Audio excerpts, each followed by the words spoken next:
C10 Talk, episode 192. The first one, the inaugural, numero uno, Pro Touring Truck Shootout, PTTS. We're going racing, boys. Here we go. He said it was like riding a bull with a rocket stuck up his ass. Damn, son. C10 Nation, is your chassis wiring old and brittle? Does your underdash look like a rat's nest? Well, Painless has a chassis harness for you. PainlessPerformance.com. That's PainlessPerformance.com. Whether you're looking to replace your original steering, update those old brakes, or improve your suspension and handling, Classic Performance Products has got your classic truck covered. You can save 10% by using code C10TALK at checkout. 10%. ClassicPerform.com.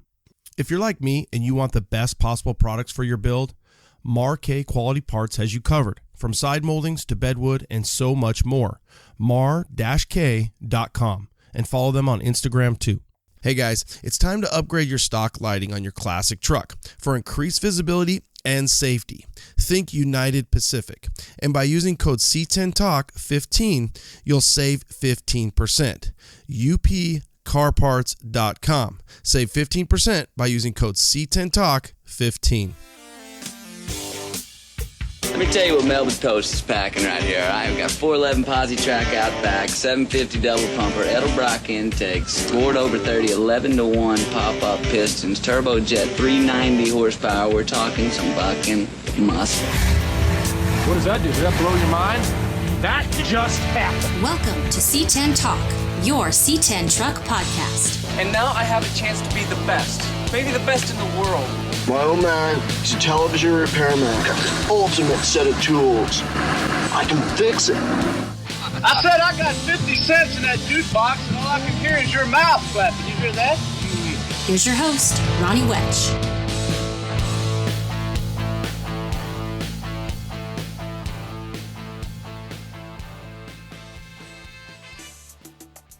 Tuesday.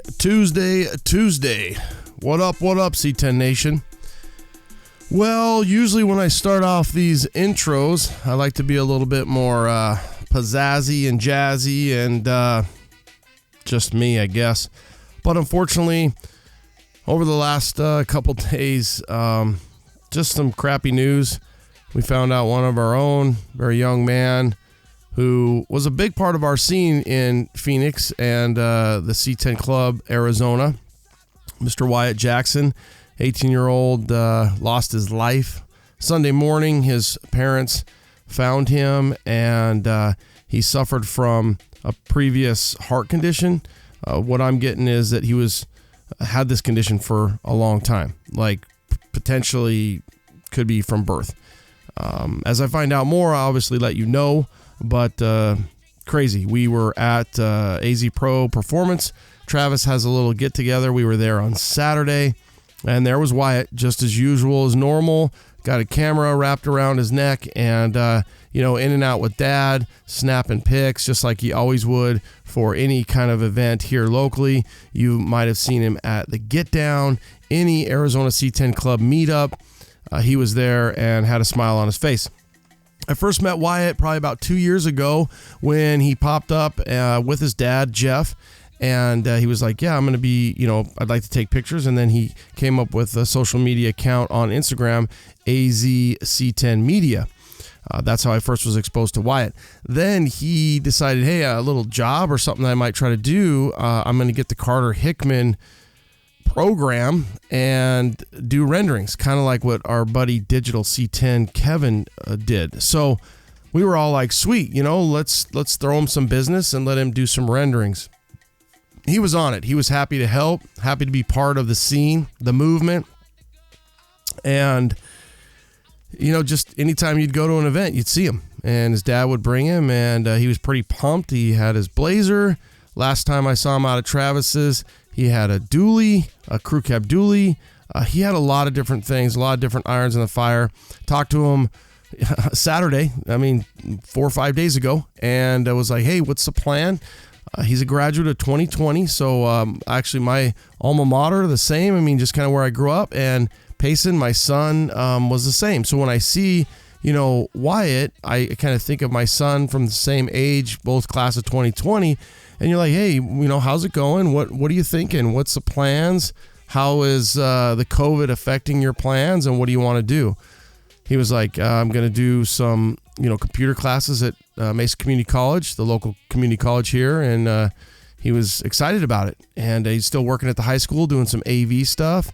And just crazy how 1 minute you can be talking to somebody, and unfortunately for Jeff and his wife Jan, and there is a sister, I believe, an older sister, but tragic here.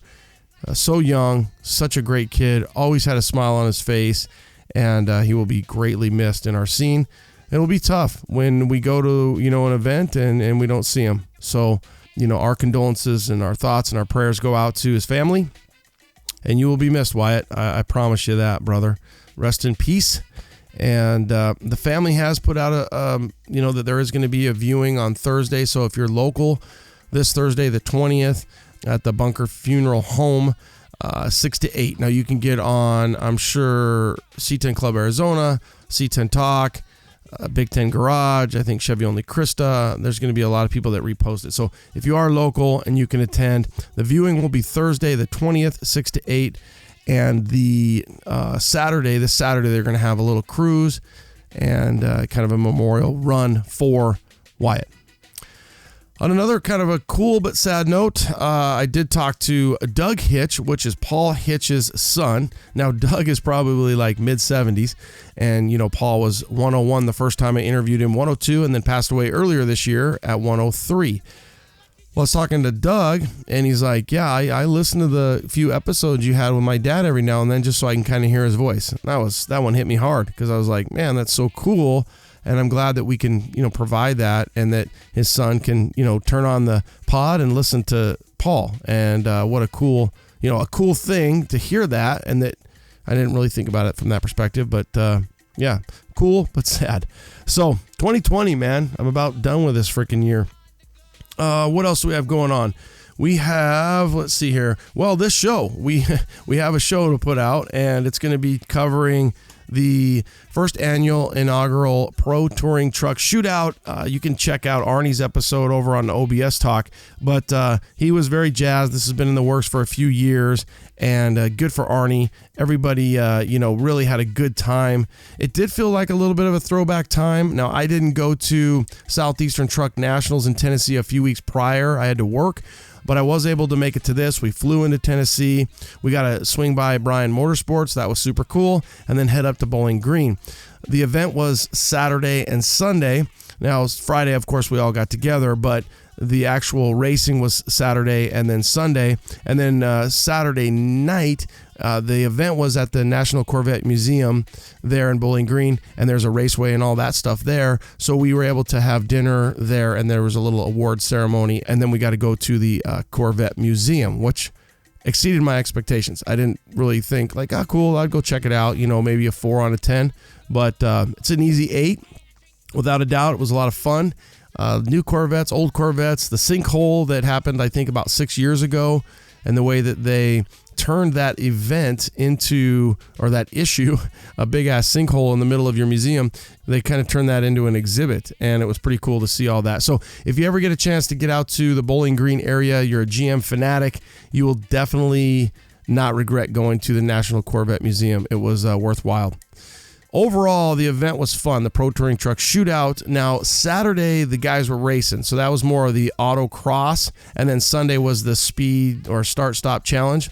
So I ended up getting a lot more interviews on Sunday. So I'm going to move the interviews around a little bit. I got quite a bit. I don't want to go too long on the pod, but so I might move a few things around.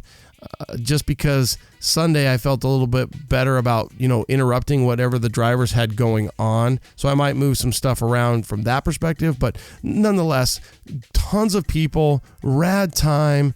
If you get a chance to go out to an event like this, it's a lot of fun. If you're thinking about getting into racing trucks or any type of pro touring autocross event, get your butt out there and just sit down with somebody, go for a ride. You'll get bit, and they'll start helping you out. I promise you. So something to look into if you think you might want to take part in something like this in the future, whether it's trucks, cars, or whatever it is that you're into. The high school kids, that's probably kind of stole the show. Really, they on their awards banquet and at the event. Now, Arnie had worked with these guys, a local high school that's local to them there, gave them an OBS truck. And Mr. Carter, you will hear an interview with them, but you're only going to hear, I think it's Mason and Lake, only 2 of them. And there was a whole slew of them. There was over 10 kids that took part in it. Chester County High, I believe. And that was really cool to see the youth, sophomore. I think there's even some freshmen. So you just had the high school kids, and you had all these legends, Rob McGregor, Brian Finch, even Jimmy, MRC Fab, Jimmy Bullard. You had all these guys, and they were like, dude, this is what it's all about. These kids and this movement and making sure we take care of these kids and let them participate in this, and they did, and the kids had a really good time and a smile on their face as well. A lot of racing, a lot of fun stuff, a lot of tuning and tech, and that was a really cool thing. Our last episode, 191, Truck Hub is kicking butt. Now, I have heard back from those guys. They're loving that you guys are subscribing and checking it out. You get 20% off. Again, this isn't a sponsorship deal. This is just me telling you, if you love quality print and quality mag, go check out Truck Hub. Go check out Wheel Hub. You get 20% off by using code C10Talk. They said they've seen a few come through there, more than a few, and they called and emailed or whatever, and they emailed me and said thank you so much because they're seeing some good numbers from that. So if you're out there and you love trucks and you love really good print and a real quality book, Truck Hub mag, and you can get 20% off by using code C10Talk. Every now and then I get a few people like, hey, what's is there a coupon code here? Is there a percentage off here? So the way it works, I try to put that up maybe once a month on social media, on Instagram. But for 15% off is UP Car Parts. So United Pacific Car Parts, they got lights. That's your go-to for all your lighting, LED, and they make a ton of C10 stuff. Anything related there, 15% off, use code C10Talk. CPP Classic Perform, 10% off by using C10 Talk at your checkout. And then PSI, which is psiconversion.com/C10 Talk. It doesn't matter, just PSI conversion. If you're doing an LT or an LS swap and you need a wiring harness, it get pretty pricey. They offer a 5% discount for you, the C10 Nation. So use C10 Talk on any one of those and you're going to save a little bit of money. All right. Over on the sister station, OBS Talk, we've got a couple pods that are cranking out. Now, we've been kind of going old school for a while. I did talk to the host, which is going to be Mark Oya and Travis Nowak, and I'm like, hey, let's get some younger guys in there. We've been kind of working the Legend series for a while. You got Shorty from Shorty's Paint and Custom. You got Brad Fanshaw. You got Pete Santini, dude. How rad is that? And then tomorrow's episode is Buck Bland from Empire Motorsports. So you got some OG stuff, some classics, some Legend series stuff that's fun, and it's cool to catch up with those guys and then bring the pod to you guys. So if you're into the OBS CK scene at all, you might want to check those out. Speaking of that, Auto Rev just did a little video on their OBS Clash, the return of the sport truck. Check that one out. Amazon Prime, YouTube, Auto Rev, OBS Clash. There's so many links out there after they dropped it, but it's really good. It's like 13 minutes. It's old school, and it kind of gets into that OBS movement and that return of the sport truck. A few shows real quick to talk about. September 4th and 5th in Mobile, Alabama. You got the Battle in Bama, 4th and 5th. September 6th, so that's Sunday, you've got up in Auburn, California, C10 Intervention. Now, I believe they sold out at $450, but from a spectator perspective, so September 6th on that one. And then September, that's it, because C10's in the Park got canceled, so you know about that one. And then Dino's, just so you know, is still a go. When I've talked to Dino, I'm like, dude, you got to keep it on the books. We've still got 4 months away, so let's hold tight and see what happens. Actually, if you think about it, it's just under 5 months. So hopefully he holds tight on that and it happens. I know, there's a lot of like, well, what's going to happen? SEMA closed. Right now, last time I talked to Dino, it's still a go. We'll keep you up to date. If we know it, we're going to let you guys know it. But right now, the 10th annual 2020 2-day Dino's Get Down, November 13th and 14th. Plan on it. Right now, that's the ticket, guys. Okay, I'm going to let you guys go. Done rambling. You know how to help us out.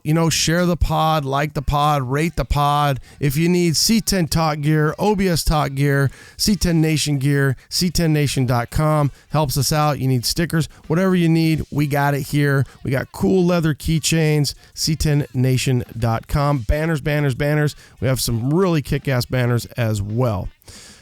All right, guys, have a great week. I will keep you posted, and I'll obviously be out at Wyatt's thing on Thursday. I work Saturday, so I doubt I end up going to the cruise. But again, Wyatt Jackson, great young man. Jeff, your wife, your family, thank you for, just bringing Wyatt out to the shows and making really him a part of all of our lives, and that we could also be part of his. I really think that that's powerful stuff. I'm sad that we lost Wyatt. I'm very sad about it, but I'm also glad that I got to meet Wyatt and spend a few years, getting to know him. I'm really glad that we could interconnect, and I'm, thankful that I got to meet and know Wyatt. Just sad. So our thoughts, our prayers, our condolences. Rest in peace, Wyatt Jackson. Holy shit. E-Tech It ride and no recess. And you might be thinking, well, what's no recess? Well, MRC Fab, Jimmy Bullard and the boys, they built this thing, and I've been posting it up, C10 Talk, C10 Nation. It's been all over the Instagram and social media. You've got really a radical black square body. Jimmy, this thing, you kind of kept it on the D-low for a while, and then you let her loose, and then we all snagged a little bit of it. You've had it out here. You've been working your butt off, you, the shop, MRC Fabrication, the crew, and you made it happen, and you made it out here to the inaugural Pro Touring Truck Shootout. Yeah, that was our goal to make it here, and literally 2 weeks ago I thought we was going to bring it here just to be a show truck. I didn't know we was going to make it, but my guys stepped up. It was a lot of sleepless nights, and my guys done it on their own. They wasn't forced to do it, but my guys in my shop stepped up and made it happen. I mean, I literally told them 2 weeks before it was coming we weren't going to make it, and they said, yeah, we are. And here we are. That's got to feel pretty good as a boss and the guy behind the wheel. Yeah, well, I don't look at myself as a boss. All my guys, we're a team, and everybody in my shop's a boss. And so that's how we operate, so, yeah, I was super proud of my guys. And they got skin in it now, and it's not just that they help you build the truck, but we see everybody out here. And you're shaking it, and you're breaking it down. You guys are having a lot of fun with this thing. Yeah, that was the main thing was to kind of see what my guys was able to do, and get them involved in it. I mean, they're much owner of this truck as I am. The way I look at it, yeah, I'm the money guy that put all the money up, but I don't look at it that way. This truck is more their truck as it is mine. What was the thought on building this truck? Where'd it come from? Where'd the idea come to build just a mean ass race truck? Whenever I first seen when Arnie posted it, and I seen that he was going to have an autocross event, and one of the stipulations was the truck needed to lay frame. And the week before, I just had told Mittler Brothers that we needed to come up with some type of deal to prove to the world that the Hydro-Shock was capable of competing with any race car and lay frame with the cool guys. And it was a total new concept. A lot of people didn't really jump on board with it because it's a hydraulic system, and you got a vendetta, the air guys against the hydraulic guys, and so I didn't have no idea it was like that, but I just wanted something to be able to prove that the Hydro-Shock was capable of performing at the top level at any motorsports deal and still be able to lay frame and be cool. So you got a dual purpose deal. You can go hang out with the cool guys, or you can go race with the fast guys. And just a little bit of background on that. So probably about 4 years ago, Jimmy came out with the Hydro-Shocks. Probably been a few more years that came up with the idea, teamed up with Mittler Brothers, and you guys had it. I remember Del from Delmos had it on a chassis, and you were trying to kind of get into that air management, field, and it just really didn't take off. It didn't. Well, it did and didn't. We kind of wanted to go into it slow, and I had never been around the airbag guys or the lower truck scene. I've raced my whole life, but when I got out of racing, we started building street chassis, and most of my customers was bringing in 1,000 horsepower engines with 20 to 405 Pirellis, wanting to lay it on the frame.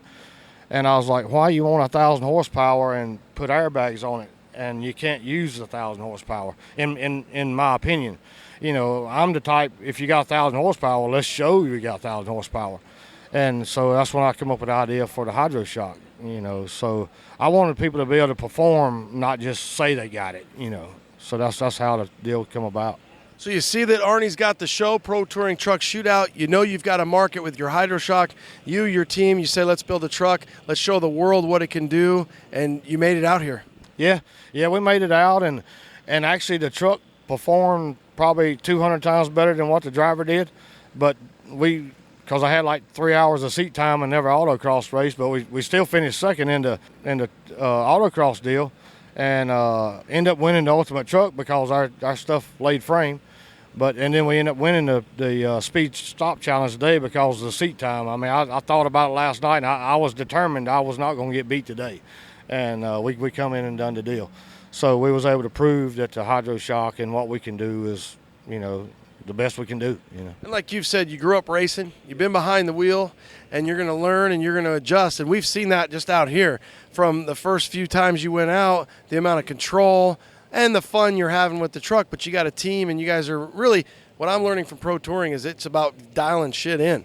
Yeah, exactly right. And my guys, you know, our racing background, we've got so many adjustments on this truck. I mean, I get out of the truck and they already know before I even told them what it done, what the truck needed. And we can change small things and make big changes in the suspension. And really from yesterday to today, we made a small change, but it made a huge impact on the truck. And if we had yesterday what we had today, I mean, I think we could have won the whole deal, you know. What was the change? We got droop limiters in the back, and we actually unhooked the front sway bar, which unhooking the front sway bar allowed the truck to rotate more. And we have rear steer in the back of the truck, and it's determined by how much body roll the truck has.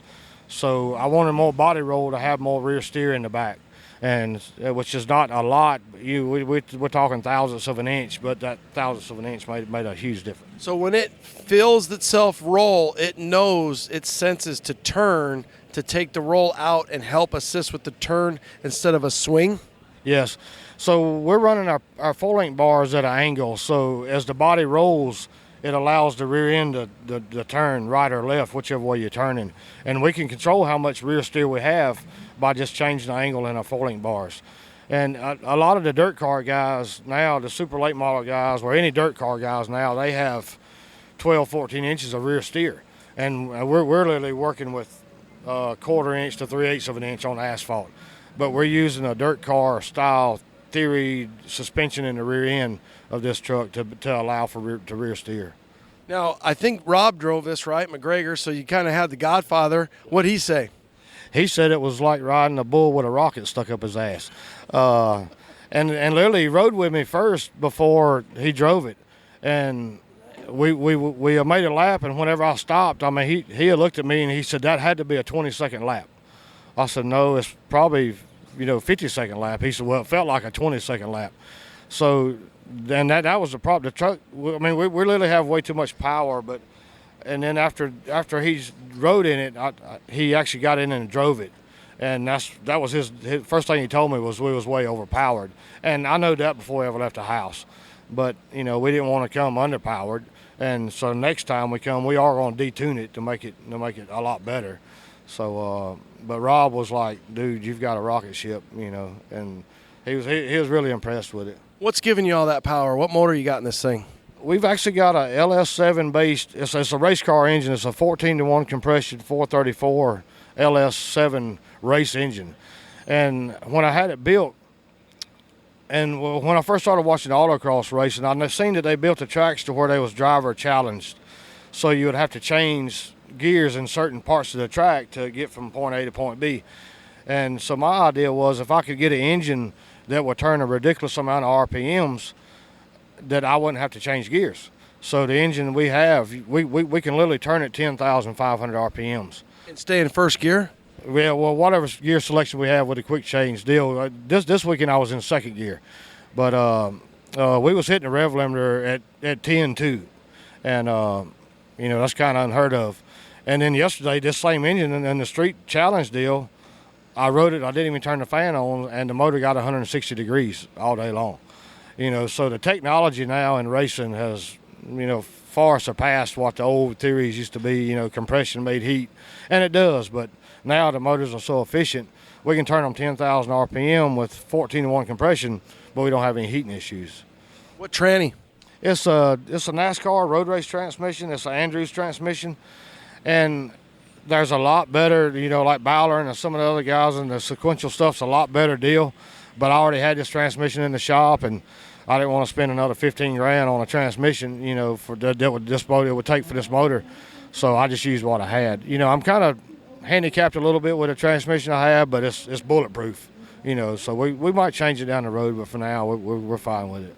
You picked a square body, C10, obviously a platform. What was your thoughts on that? Was it just, did you have any preference? I mean, you built the thing from scratch. Yeah, really, the Arnie's deal made up my mind. I know that I needed to build something to prove that the Hydro Shocks was what it said it was. But when Arnie came up with this Pro Touring Truck Challenge Shootout, I was like, hey, that's a no-brainer. We're going to build a truck, And plus, the truck nation is the best guys around, So I didn't want to go hang out with the wine and cheese guys at the autocross events. I'd rather hang out with the truck guys. That's why we like you, Jimmy. So what would you say was your biggest hurdle with no recess?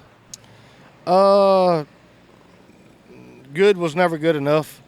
I actually bought a Haas mill and lathe in the middle of this process, probably about 4 weeks in, and we would have had the truck done in 6 weeks. But when I bought the Haas mill and lathe, I was like, look, we can't buy nothing. We've got to make every piece now. So we made our own wheels. I mean, we literally made brackets. Anything that we could machine, we made. So the biggest hurdle was myself and the challenge that the guys in my shop put on me. They was like, 100% is not good enough. We got to go 110%, and just to show what we can do, what the shop can do, and the work ethic that my guys have. That was the biggest hurdle was ourselves, challenging ourselves. I think that hurdle now, and you're right, now you know that about yourself, and you think, well, maybe I won't do it that way next time. But you guys did it, so now you really can, hang your hat high and hold your chin up and know that MRC Fab kicked ass and showed up with an amazing truck. And, hey, it's not perfect, but the team did it. Yeah, exactly right. And I kind of feel bad in a way because, we're out here competing with guys that built their trucks in their shops. And I'd rather hang out with the guys that built their trucks in the shops. We brought a damn a bullet with a rocket stuck up his ass to an event, and I'm kind of, I don't want none of the guys to feel like that we come in and outspin them or whatever. We didn't do that. I'm 53 years old and I raced my whole life under budget. I was racing against guys that didn't have budgets. So I was never able to ever build anything that I had full control and full unlimited capabilities to build. And that's what we done, So I don't want none of the guys to feel like we showed up just to feel like we was the big guys or whatever. I'd give the damn thing away to the school kids over here if that's what it meant, Well, I tell you bring up a great point, and you did give something away to the school kids, and that was a pretty powerful moment, just the school kids alone. And then you made your wheels. You made a few sets of them. They're probably some of the coolest wheels out here, so I don't think you're going to have a problem selling those wheels if you decide to make them. Pay for those Haas machines. But you won the U.S. Mag wheel last night, and it didn't take 5 minutes, and Jimmy said, thank you very much for the prize. You had to win, you had to be top 3 of your class, you had to lay frame, and you had to do that, and you did all that. But then you gave the wheels to the kids. Yeah, that's the way I grew up, and when I seen that these kids had a shop class in the area we're in now, we don't even have shop class anymore. They got a damn computer lab, and that's when I seen these kids and the amount of effort they put into their deal. And that ain't the only thing. Anything I got that's at my shop they need, them kids are gonna get it. I'd rather have them have it than me have it. So when I seen, and I heard Arnie say that they was kind of underfunded on the wheel deal, and they was running on a tire that really wasn't what the kids wanted. And I was like, well, hell, let them have the wheels that I want. I don't, I would rather set out if I didn't have any wheels and let the kids have it, me watch them.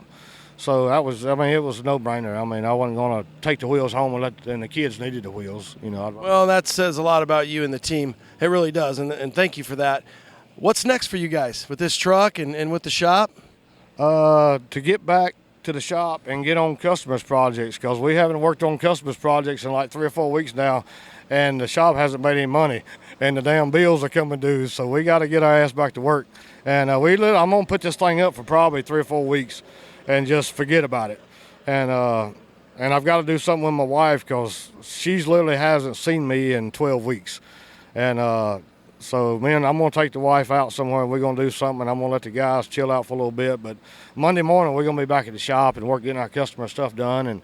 And because that's the whole deal is customers. You know, if you don't have customers, you don't have business. So I'm done with my deal for a while.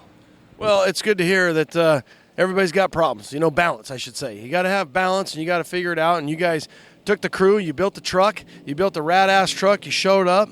And I think you're going to have a lot of fun with this truck, and it's going to represent the Hydroshock and MRC Fab and what Jimmy Bullard is as a man, as a team member, and it's going to be fun to watch. Well, thank you. I mean, yeah, that's what it was all about, you know, and we did what we wanted to do, and we proved what we wanted to prove, and now it's just letting the world enjoy what we have, and hopefully switch some customers over to the Hydroshock.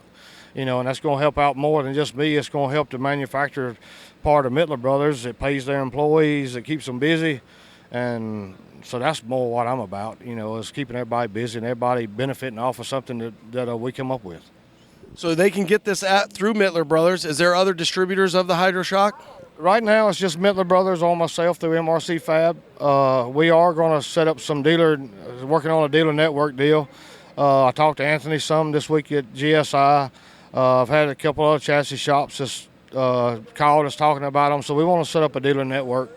And to be honest with you, I'd rather the dealers sell them than myself sell them, because so many hours in a day I'm trying to build chassis and talk to 20 people about Hydroshocks. I'd rather dealers sell them, you know. So, but anyway, that's our goal. That's what we're shooting for.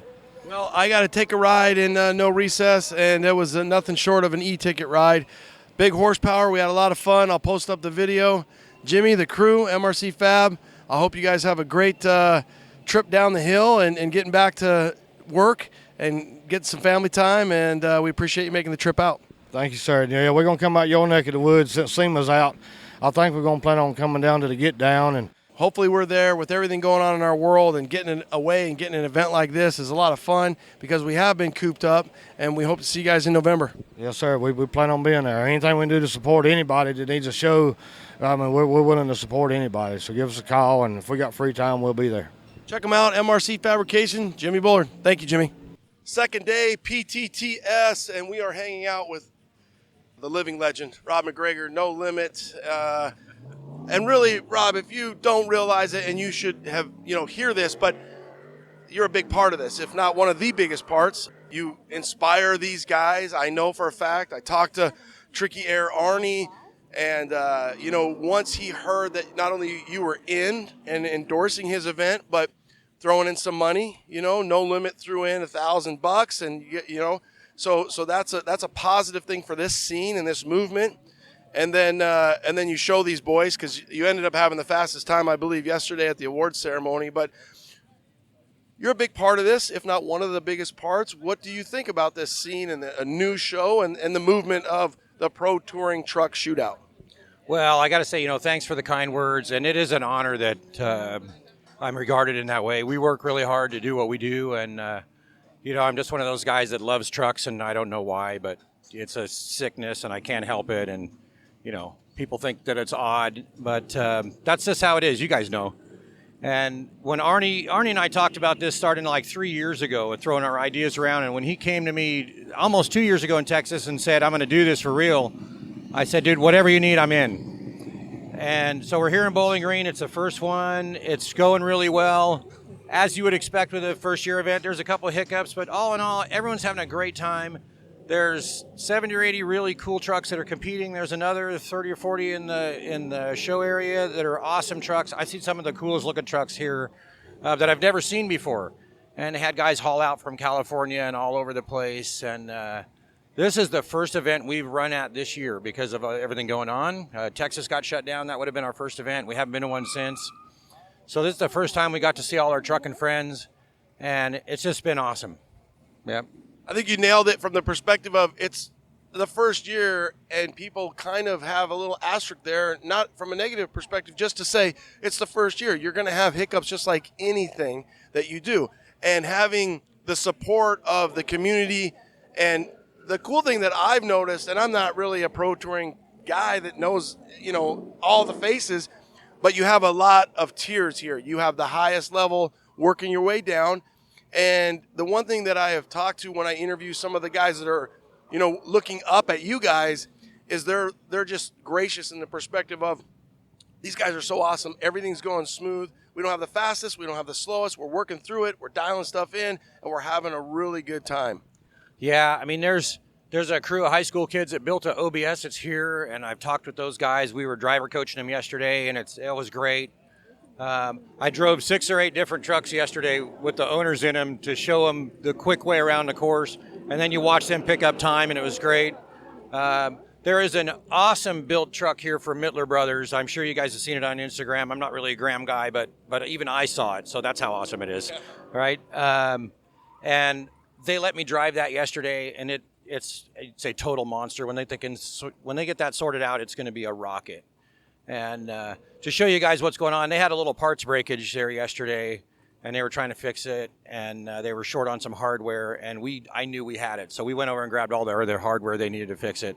I did have the fastest run yesterday, but I don't want to beat them with a broken truck. I'll give them parts to fix it, to make their best run of the day, and if they catch me, they do, but I'm not going to try not to let it happen, Isn't that cool, too, to think that you guys are all really working together? And for the audience, if you haven't watched Dazed and Confused, there's a little bit of that in this going back, I don't know, what is that, 25 years? That shows our age, Rubbin's racing.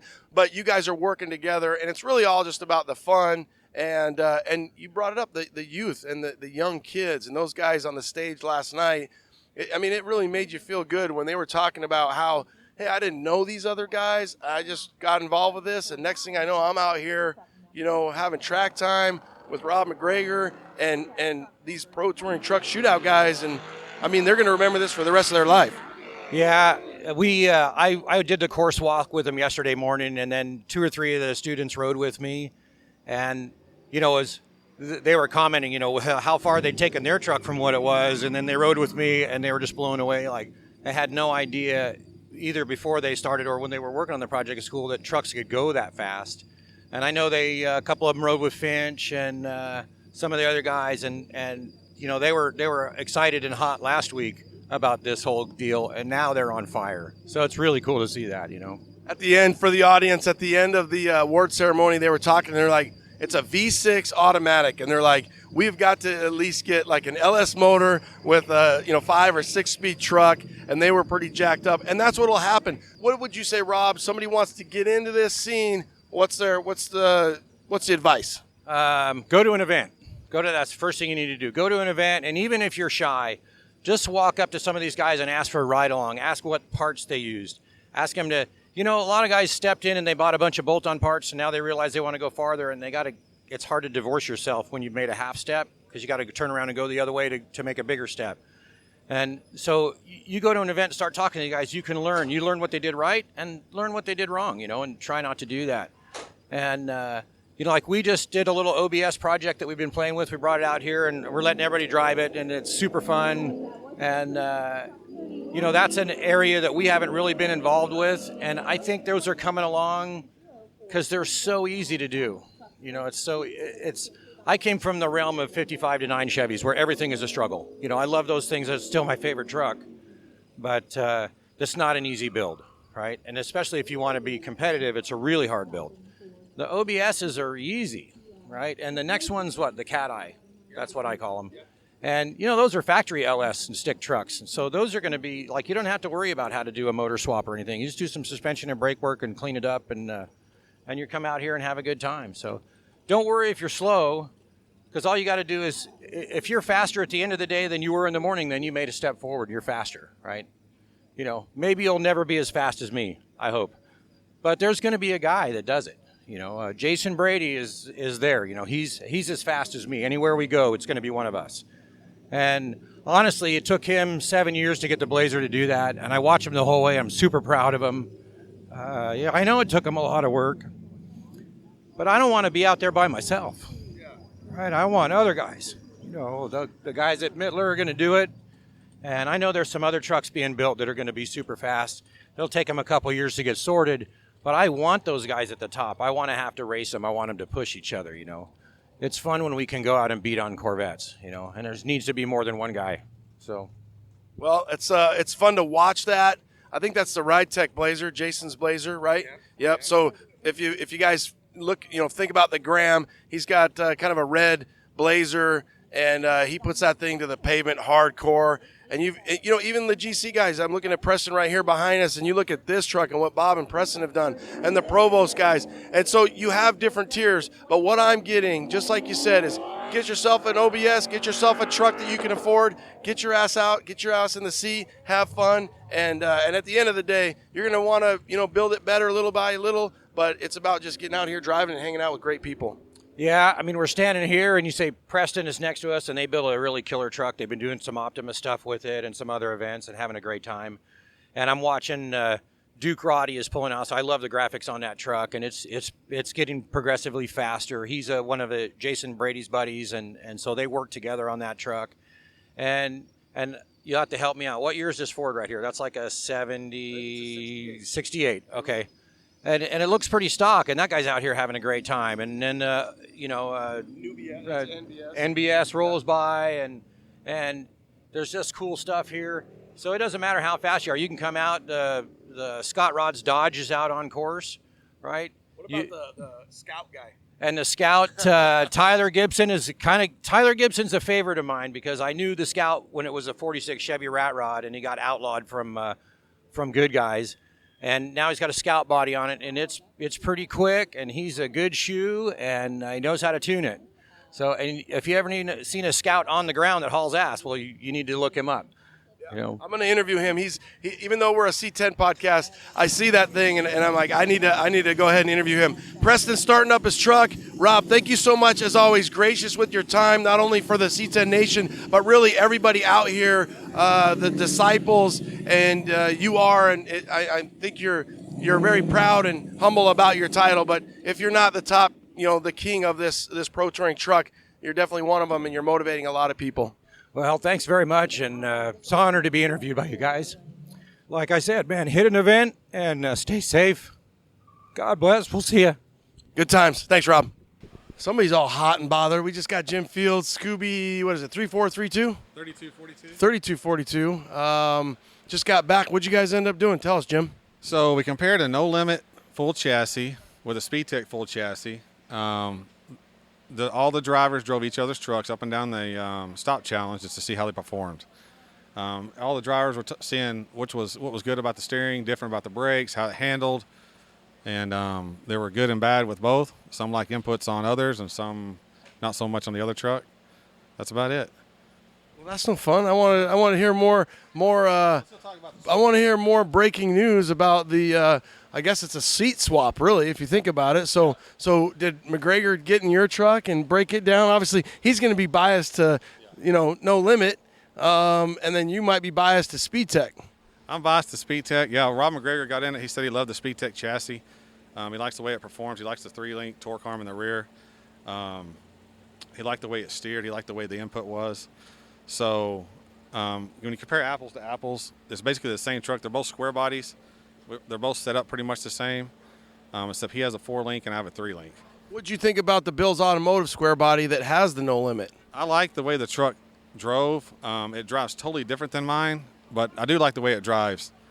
He obviously has more horsepower, and he has manual brakes where I have power brakes and a little less horsepower, so my truck's easier to drive for me. It'd be kind of fun if you built the same, right? So you both have square bodies. His is slope nose, yours is an older GMC. But if you could kind of build almost the same truck with the different chassis, then switch out the brakes and kind of play with it that way.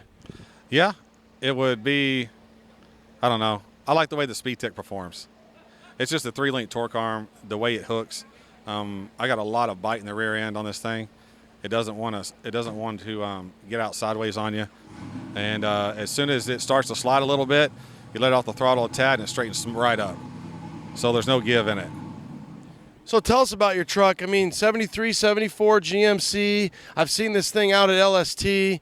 This is the Dave Robb. Got this from Dave Robb Can, I believe, right? Yep. This was out in Phoenix. Yep. I always tell him, you should have never let this truck go. I love this truck. We used to see it out there. And it's just a unique truck because not only is it a 3.4 GMC, it's got the unique color, and then you guys built a race truck out of it. Yeah. Rob hits me up all the time. He's like, hey, should have never sold that truck. He originally said he was going to Porterbuilt swap it, and I said, no, I'll sell it to me. So he originally got it from California, and I flew out to Arizona, and I said, well, it's mine now. Bought it. Had a stock 350 in it, some steel wheels. It's crazy looking. If you look at my Instagram, you'll see the before and after pictures. Now it's a complete built race truck. Even though it says it's a 350 motor, it's a full all-aluminum 6-liter. Little cam in it with a Tremec T56. We run the Holley Terminator in it now. Dakota gauges, the SpeedTech chassis, of course, and we just Gear FX just built us a third member. They build NASCAR gears. They dyno, everything's polished. The gears are perfect in it. I got forged line wheels that are square all the way around. Run 305 3019s, and I run the BFG tires on it, and it just it's like glue out there when you're out there running. I like what you've done from the perspective of it's not just race truck. You can get behind the wheel. You could take it to, for the spin with the weekend with the boys, with mama, and that's a cool thing with these trucks. One of the things, though, that I've seen is guys are able to take their race seats out and put the bench back in. Is that something you've ever thought, or is it always going to keep your race seats in? I always keep my race seats in. Never know when you're going to need to strap in and line up against somebody. Ooh, I like that. Yeah, I don't want to slide around, and I want to be in control. That's pretty cool. You got the UP lights. That's a big upgrade. I did those on both my squares and makes a big difference. It looks like you painted the hood. Everything else you left the patina. What happened with the hood? Was it bent? No, the hood had some kind of ugly faux patina on it, and I couldn't stand it. So we just made it one solid color. Everything else is how I bought it. That's pretty much it. I mean, once you painted it, did you think, man, maybe I should paint this whole thing? No. I love the way it looks. I really didn't want to paint the hood, but it bothered me that bad how bad the hood looked. And if you look on my Instagram, you can probably see the old pictures of the hood, or even Rob Can's Instagram. He's got pictures of it, and it was terrible. So once I fixed that, the truck was what it is, and it's what I like now. How did it perform this weekend for you? It performed really good. We got to put a little stiffer sway bar in it, a little stiffer spring. It's a complete learning curve. SpeedTech Performance stepped up. This is the first square body on a SpeedTech Performance chassis. They didn't have any of the body or bed mount locations. We had to locate all ourselves. They sent us a blank chassis, and they were gracious enough to do it really quick so we could make this event. We built this truck just on the weekend on 6 weeks. It took us 6 weeks, and we just worked on a Saturday and Sunday and a little bit on some Fridays. So to build a whole truck from the ground up is a big accomplishment. We didn't think we were going to make it.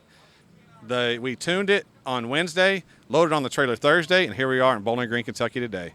Overall, what do you think about the show? The show was awesome. Here's an example. The truck broke down. I lost voltage. The Holley alternator went out. Level 7, Jesse Vaughn over Level 7 Motorsports says, I got an alternator for you. Here you go.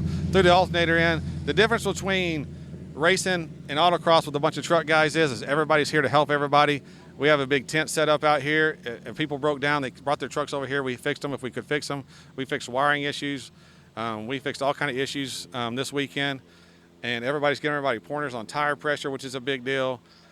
Even when Rob drove my truck, he goes, your spring rate's off, your sway bar's off. He goes, you get that fixed, this thing's going to be a killer. He could just sit in people's trucks and then give them advice. He's that techie. Yeah, and that's what's good about it is like somebody who's a pro driver goes out here, and I talk to him, and he goes, I saw your run. This is what you're doing wrong. Here's what you need to do. And that, to me, that's worth its weight in gold. I had another pro driver ride 2 laps with me. He races Honda Civics for a living and has a truck out here that he's running. And he rode with me 2 laps, and he was giving me pointers. He goes, you need to do this here, and that here. And believe it or not, when he was with me, that was my fastest lap of the day. So it's all about learning and learning how to drive the truck and learning about your turn points, your braking points. The braking points is the big one for me. I like to push the truck as hard as it'll go and then depend on the brakes. And a lot of times I'm pushing the front end too hard. A lot of guys learning out here, I'm telling you. You guys can check them out. Jim Fields, Scott Rods, and Scooby 3242. Yes, sir. All right. Thanks, Ronnie. Hey guys, one of the biggest upgrades I was able to make on Orange Slice is my lighting. Think about this. You've got your old school sealed yellow lights. You put in new United Pacific headlights, boom, quadruple the lightage. They look better, they perform better, and guess what? They're safer. So you've got LED options, you've got new headlight options. They look great. And honestly, we upgrade so many things with our trucks. Why not upgrade the lighting? When you do, think United Pacific. Here's the best part. You get to save 15% off all C10 products by using code C10TALK15. Save 15% off all C10 products by using code C10TALK15. Go to upcarparts.com. That's right, upcarparts.com. I don't think you'll forget it. Save today. Thanks, guys. Give them a follow on social media too, Facebook and Instagram. Marquet has been in business for over 40 years. It all started in the original owner's garage. From humble beginnings of a couple parts in a garage to a 2-building manufacturing facility making over 6,000 parts, Marquet has grown to be one of the country's premier truck parts manufacturers. They not only design the products, but also design the tooling to build the products, guaranteeing quality control. They have made their original parts from the original trucks. Aluminum strips are double polished, creating a mirror finish, and crystal clear anodized. They use the highest quality, hand-selected show quality wood that will hold up over time. Why? Because it's kiln dried to precision moisture levels specifically for Marquet. They stock oak, pine, and mini exotics, guaranteeing extremely fast delivery. All parts are manufactured in-house in Oklahoma City, USA. They offer quality parts built by Americans for old American-made trucks. So when you're looking for body moldings, bed strips, bed wood, and so much more, think Marquet. That's mar-k.com. Starting to wrap it up. It's hot. It's Sunday, and I think pretty much the stop challenge, start and stop, and everything is pretty much wrapped up. We got Brian Finch, Fast Finch on Instagram, Finch Performance. You've got a few trucks out here, Brian. What are you thinking? You know what? It's been a great event. Really, for the first time, Arnie knocked it out of the park. It's been a great time. The weather's been perfect. Everybody's getting, good seat time. Everybody's happy, getting along. That's the best thing. And of course, in this time that we're in, to be able to get out here, enjoy these hot rods, enjoy our trucks, and most importantly, enjoy the people. It's a great thing. So. Yeah, great point. Enjoy the people, and you do see a lot of smiles on people's faces. I've been able to interview a few guys that have some trucks that have been in and out of your shop. This is your thing. This is your passion. Oh yeah, we build a lot of vehicles in a Finch Performance, and this C10 here that we just finished up is a prime example. This is kind of our go-to build. You've probably seen the twin turbo blue one, the 68. That was one we finished up earlier this year. And they're working great. It's a great platform, all Detroit Speed, front to rear underneath. We do a custom quadrillink using some Mustang and Camaro parts from Detroit Speed, and these things ride like a Cadillac, and they just handle like a monster. So the 335 squared helps, but it's all in the chassis. What motor is that? So this is a factory L7 crate from Scoggin Dickies, right? Brand new out of the box, and all we did was put a Brian Tooley cam in it. And that's it. And then, the great, that atomic air intake from Holley, and, Holley HP system, and it's got my own, so I do all my own tuning. So this has got my tune in it, and, man, it just runs great. The power is right on.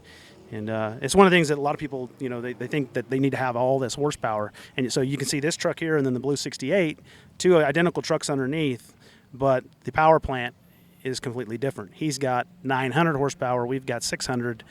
This truck's a lot faster because we can use all 600. He can't get the 900 to the ground. He's struggling. In time? Yeah, in time. This truck's a lot faster because he's having to modulate, and he's just fighting that gas pedal the whole time, spinning the tires. Where here you can just flat foot it. So it's all about having a balanced vehicle. It isn't about give me more horsepower, I'm going to go faster. It's not always true. What tranny's behind this? So this is a Stage 2 T56 Magnum from Bulwark Performance Transmissions. That's all we put in our vehicles is the 6-speed Magnums. Very versatile, great on the highway, so we can run a good gear like a 390 so that we've got the performance off the line, but yet throw it in 6th gear, put the air conditioning on, cruise at 80 miles an hour, and get decent mileage.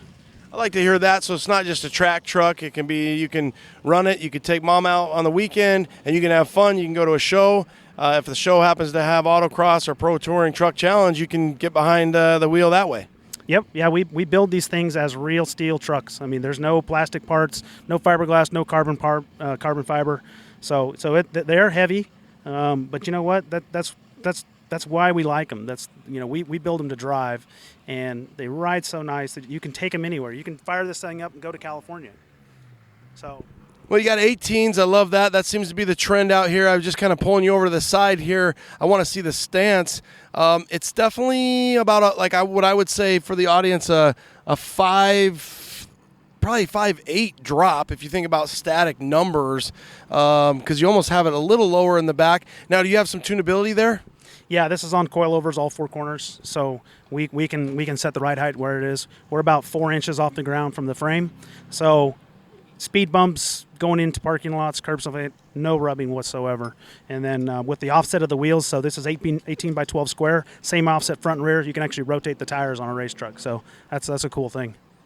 Well, it's a rad truck. I love the color. I love really kind of, it has personality. Do you have a name for this truck? We just call it Old Goldie because this really 1 year, 1 year color.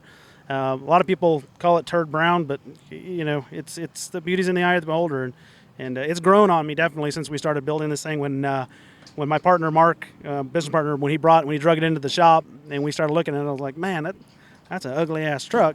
But now I love it because it's grown on me over the 6-7 months we've been building this thing. Yeah, you definitely embrace it. You have to embrace this one, and I could see that. It's kind of like when you're a kid, and you mix all those crayons together, and it just comes out some sort of brown. But it's so ugly that it's different, and so ugly that it's red. We see the same stuff out here. I like what you did with the wheels. They match the trim. 1970 C10 out here, Detroit Speed.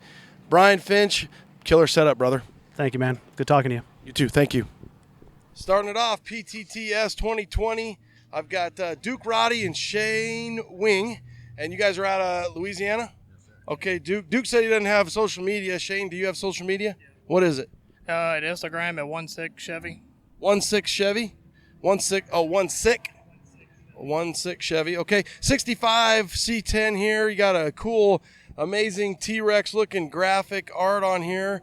Duke, what's your story? Why you like racing and why you like race trucks? Well, we started out just show trucks. I had a 37 OZ Custom I had, and my friend's got a 68 Camaro, and we was at Good Guys, and I rode with him, and I was hooked ever since. But I always had trucks, so. So he took you out in his Camaro on the autocross on the circuit, and then you're like, okay, you got the bug bit you. Yeah, the bug bit me, got me hooked on it, and so I had a white one, and we built this one, so. We just do it for fun on weekends, Cool. Shane, how'd you get roped into mechanicking and on this team? Well, I started dating his daughter, and then he had, like you said, he had the white 66 that he was having other people do work on it, and then I was like, well, I know how to do it, so I started working on the truck and building it better from there, and then after it got to where it couldn't get no more out of it, sold it and built this one. What's the power plant on this thing? It's got a LS3 supercharged Whipple. So what kind of, you come out, you're, an enthusiast, a hobbyist, and your buddy takes you out in the Camaro. What's the progress? And are you just tweaking it all the time? Do you get tired of tweaking it? Do you enjoy that part of it? And how's your truck doing? I think we're in 4th or 5th right now. Sometimes it depends on the heat and the track and just what tires you got. If some tracks are shorter and some's not, then you would have to tweak on it. But right now we only turned just a few wrenches on the back shock, so it's doing pretty good. Good. Shane, what's your favorite part of getting out and doing this racing for a truck? Favorite part about it is just being able to do it. Do you sit behind the wheel too? No, I don't drive it. No. So you just tweak on it and you help. So what would you say is your favorite part, though, when I think about, like, your support to Duke and you come out, do you like that tweaking part of it and dialing it in? Yeah. Yeah, I enjoy working on the truck. And your truck this weekend is doing pretty good, Duke? Yeah. Yes, sir. Any problems?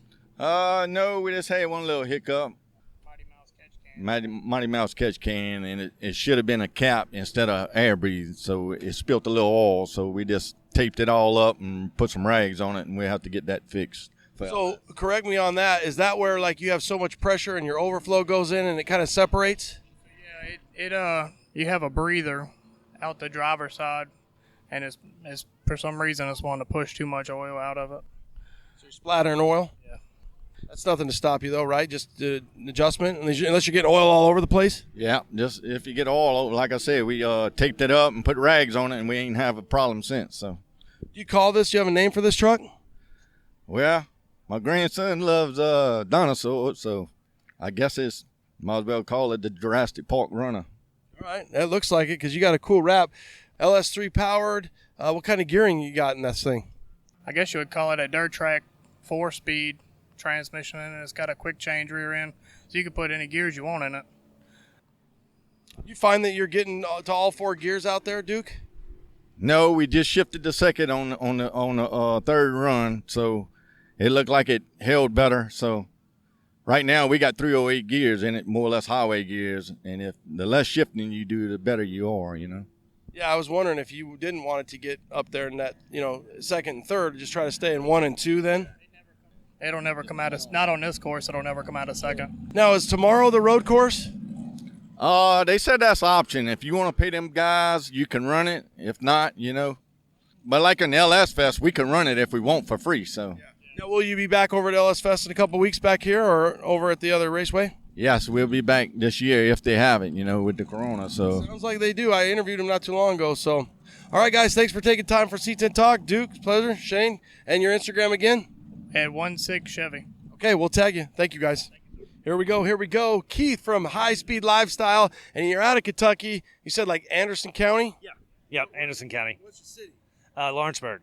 Okay, Lawrenceburg. How the hell did you get into racing trucks, and are you a square body guy, or was it just I could afford a square body and then I like racing trucks as well? This was my son's truck, and it kind of graduated into what it is now. Just one I think we should, on to the next, and a friend of mine, the owner of the shop, kind of pushed the speed thing, and that's how we ended up here today. It's just a natural progression of a little fast on the street to maybe this is where we should try to go. And then you get out here with these guys, and you get put in your place a little bit, but it's still a lot of fun. So do you feel like you're a super novice at it, and then you're just playing around, and is it something where you see you're getting more into it, or I'm happy where I'm at? Sure. No, this is day one of many to come, man. Everybody is very cool. The group, I don't know if it's a truck thing or just the right crowd, but everybody's very friendly, helpful. Yeah, like I said, we'll be doing it a lot, man. Well, I'm happy to hear you say that it's not just you've been kind of bit by the race bug, but the truck cool people bug kind of puts you over the edge. And one of the things I've kind of been known to say is the trucks are cool, but the people are cooler. And so you're getting a little bit of that, and you're out here with your people out here racing. How's your truck doing? Good so far, man. Nothing's broken. Like I said, I'm new. The truck's new. So as long as we get around and try to learn something along the way, it'll be a good day. But like I said, nothing's broken so far. So that's where that's a good point. I'm happy about that. Are you one of those guys where I'm new and it hasn't broke, so I don't want to break it, or I really want to put the shit down and see what happens? I brought a trailer because that's kind of where I expect it to go. Just because there's nothing on there that we can't fix anyway. So I'll try to find out where the limit of the truck is, or my ability. One of the two will stop something somewhere today.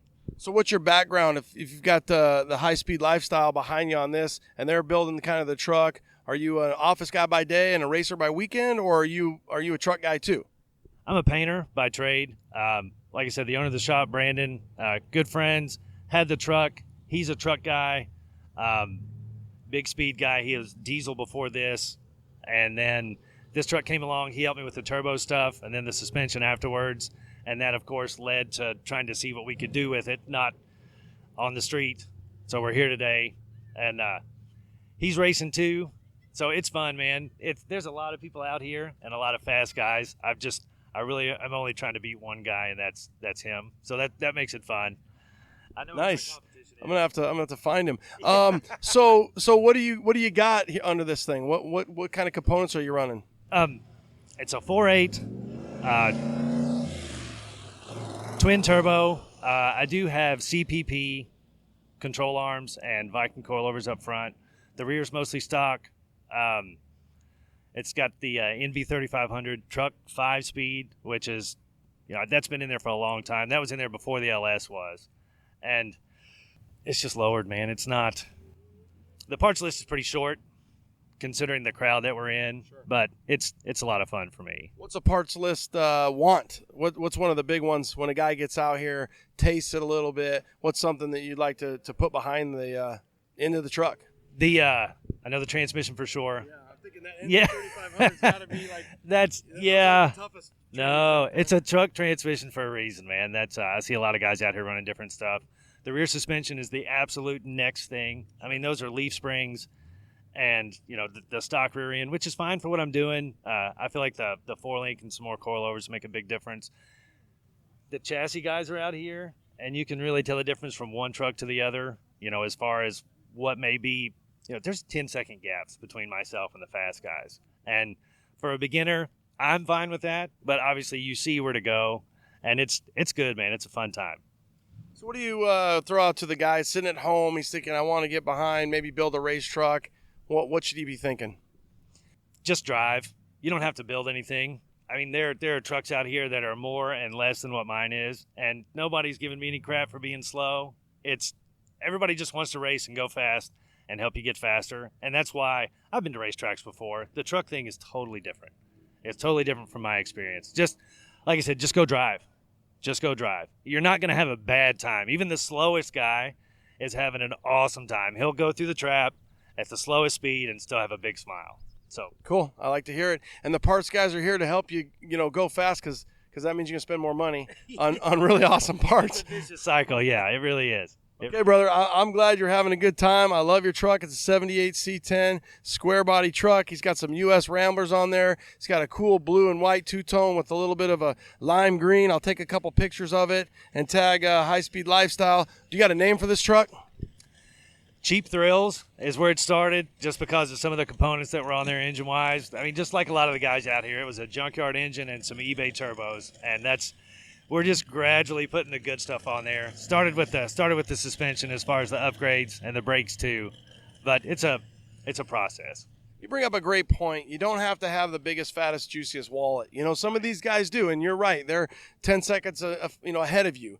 But at the same time, that journey to get to where you want to be someday, that's the fun part, and you've got a 4.8 with twin turbos. You're having fun. It's a square body with a few different colors to it. And at the end of the day, it's about having fun and not just having the raddest, baddest truck, which that's nice too, I'm sure, but more money, more problems. Well, true. Like I said, it's the progression of it. I mean, I've had this truck about 7 years, and it's a long way from where it started. And getting here was the fun part, man, and getting to use it and, out here in front of the people, meeting new people, it's never going to be a bad day. Keith, thanks for taking the time to share with C10 Nation, and have fun. We'll be watching you. Right, Cheap Thrills. Yes. Thank you, brother. Boom, boom, boom. How about the high school team? We've got the Chester County High School truck out here. If you've been able to follow PTTS, Pro Touring Truck Shootout, Arnie, OBS Builder's Guide, and all the different social media platforms, Arnie has been working real hard with a group of kids, high school kids, their tech teacher, really. I've been kind of watching some of it. We've got Lake, I'm not even trying, SQ, all right, and Mason Davidson, and they're the two drivers for this truck. I'm going to start with you, Mason. Tell us about this truck and getting behind the wheel and coming out here with the big boys. It's a little different from doing it at the high school. It's a little bit faster. It's a little bit bigger course. Our truck's just a little slow for what's going on, but it's always good to learn. Go in a little slower than you going in full blast. So, what's your favorite part? Probably working on the truck. Driving's fun and all, but I like working on it. What part do you like to do when you work on it, when you wrench on it? What's your passion when you're, do you have a favorite part? We haven't got to it yet. I like working on motors and stuff, and we left the stock one in there for now. But suspension's been fun, learning about it, and wheels and tires and what goes on and everything. What grade are you? I'll be in 11th. Okay, so you guys haven't started yet out here? Pretty soon here? Phoenix, we've already started. Okay. Lake, what grade are you going to be in? I've already graduated, actually, so I'm technically the COVID class, as everybody likes to call it. So that's about it. 2020? 2020, yeah. Yeah, my son's 2020. So sorry about graduation, but it looks like you're doing all right. What's your favorite part? My favorite part's actually driving. So I've came from a bunch of dirt track races and circle track, so it's kind of different driving, and I just love learning a new sport and how to drive it and the best technique. What class is it that, like, is it like my son does a tech class, he does welding, they have automotive. Is this a general tech class that you guys are all part of? This is the automotive class part of it, and the MLRs and all that stuff. So it's the automotive and none of we do about everything there, though. You guys ever fight like over who's gets to drive, or is it my turn? Is it your turn? Does somebody else want to drive? And you guys are just doing as many laps as you can, and it's kind of fun to learn. Yep, that was it. We were originally going to be just those 5 runs that we get, the 4 people run, and then whoever has the fastest lap gets to run the 5th one. But now that they kind of gave us an opportunity that we couldn't really return, and all the drivers got at least 5 runs today. So thankful for that. You guys gonna do a little? I'm on the podium. Who's the fastest so far? The fastest so far it would be Trace, but I hit a cone, so I would have been the fastest. But Trace is right there, and then it's me, then Mason, and Riley. Trace, is you? Are one of you Trace? No? Are you? You're the teacher, right? Yeah. What's your name? James Carter. James Okay. Carter. Mr. Yeah. Carter. Yes. Welcome back, Mr. Carter. That's it. All right. These kids don't even know what that is, Mr. Carter. No, we'll have to play that. We'll have to play that tune for them. I know Arnie does over there. Yeah. What do you think about this, Mr. Carter? I think it's great. They've learned a lot over the summer. I mean, I was able to take them to the next level out of the classroom to where that they could actually do some hands-on, something different other than your normal, just your maintenance repairs. They actually done fabricating, and they've had to just put all their heads together and figure out, like they've been working on it in the pits, trying to figure out why is it sliding, let's do this, let's do that. The main thing is that them getting together and working together as a team, because none of these students really knew each other until they started, and now I think they've bonded a little bit, and that means a lot to me. Smiling on their face, watching them when they come out, it was different. First year to do this. It won't be the last, I don't think. What about you? Have you learned a lot too, not only about the kids, but about bringing out a race truck? Yes. I've only just done the drag racing. The autocross is entirely different. We're learning as we go, so I'm learning with them. They're teaching me right now at the time, and I teach them. So we're all learning. Great group out here because they've come over and tried to help the students. Hey, won't y'all try this or try that? Different element. I like it so far. I think we're enjoying it. Okay. Well, I want to say a special thank you to you and all the teachers out there, because if it wasn't for people like you really giving a complete and total dedication of your time and life, guys like me would probably be in a lot more trouble. Yeah, it's like I'd be in trouble if I wasn't here doing something. Yeah, just like Lake and Nate Mason over here, they'd probably be in the county lockup right now if it wasn't for guys like you. How long have you been teaching? 9 years. This is my 9th year. I am originally a technician. I was GM certified tech for GM for years, and then I was a Chrysler Gold certified tech. Ventured off on my own. Then the local school, I knew someone in the local school, and they said, "Man, we're about to close this down." I said, "No," so I stepped up. Been a big difference. That's a big change. But other than that, I've enjoyed it. I've enjoyed the students. I enjoy watching their faces when they learn something, when they can do this. I mean, when I go back this year, I'm not going to have to worry about anybody. They're going to keep everybody in line and say, "No, we're going to race. We got to do that." So it's going to help me out too. That's going to be great. Thank you, Mr. Carter. So, Lake, I'm going to come back to you on this one. You're kind of wrapping up. Do you think you'll still stay involved with this, or what do you think? I will definitely be involved. I got school and tech school after high school, so it's kind of more of a afternoon. I got this day free. I'll come out and help y'all. I'll give some tech tips and all that stuff. And I'll always be out there Sunday supporting at Jackson, our local place out there that we got autocross. So it'll always be good to. Where are you going to go to college? TCAT Crump in Crump, Tennessee. What are you going to study? Machine tool and die, actually. So I go there for that, and that's about it. You start here soon or this fall semester? September 1st is my first day up there. So good luck. Mason, what do you want to do after you graduate? I'm actually going to TCAP and Crump too, but I'm doing their diesel mechanic program. And they just opened it this year, I think. So can you do that simultaneously? Like as you go into your junior year, can you still do some online stuff or some weekend stuff? I think so. We have dual enrollment at the high school I go to, so I'm going to see if I can get dual enrollment with the diesel program and see if I can't get some of my school knocked out as in high school. Well, awesome. You guys are doing fun. It looks like you're having a lot of fun out there. What was your best time, Lake? My best time was a 51.1. I had a 49.9, but then I hit a cone, so it kind of bumped me up. Damn cone's getting in the way. Mason, how about you? I think it was a 50.123. Those are all respectable, I tell you what, and you guys are out here with some of the big dogs, so keep it up, and thanks for what you do. And Mr. Carter, thank you. Thank you, guys. So you guys are kind of a family affair. You've got the whole family out here today. You guys are racing. You've got your 68. And what year is your truck? 84 C10 square body. So how do you get into, the family affair doing all this racing around?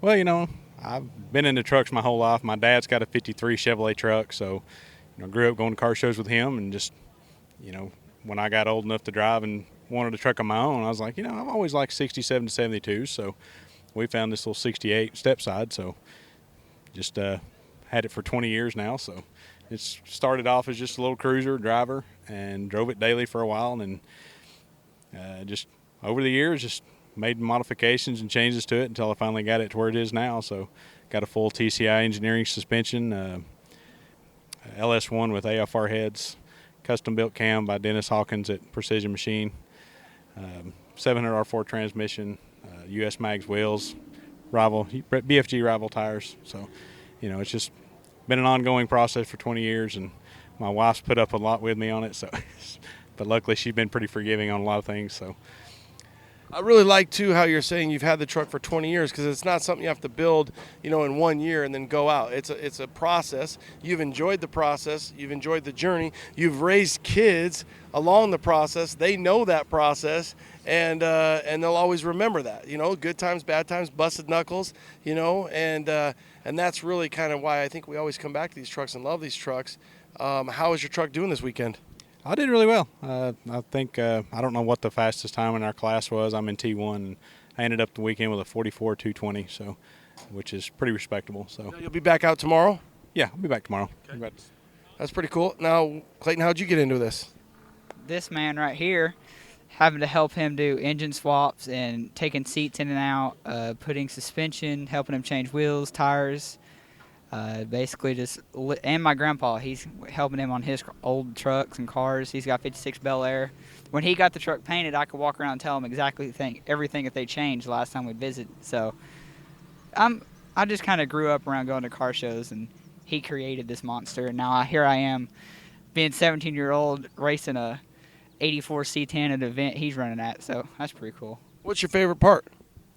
Well, I want to build the trucks to drive, race, do it again, over and over. So the drive up here, having fun with friends, and driving back, and enjoying family time, especially racing, it really just makes the whole weekend really fun. And cool. What about you? What's your favorite part? I don't think there's a bad part. I love the build. I love to. One thing my truck's got a nickname called Slick. A lot of people, they'll say, hey, how's Slick doing or whatever, so. That's its nickname. It got its nickname because I'd go to car shows and everybody'd say, man, that's just a Slick 68 pickup. And I'm like, yeah, it is, thanks, So it stuck, and I was like, I'll just call it Slick. And but one of the things I like to do, I like to think outside the box on certain things. I like to make sure that everything looks like it has a place. It has its right where it's supposed to be. It has a particular spot. I like to do things a little different than everybody else. So I've done a lot of little minor modifications and stuff that really kind of stand out to some people, and other people just don't really notice it at first. So, but the truck just does what it does, and I love to drive it, love to just get in and go. And I used to do the car show thing, and finally just kind of got to where I was just bored of just sitting.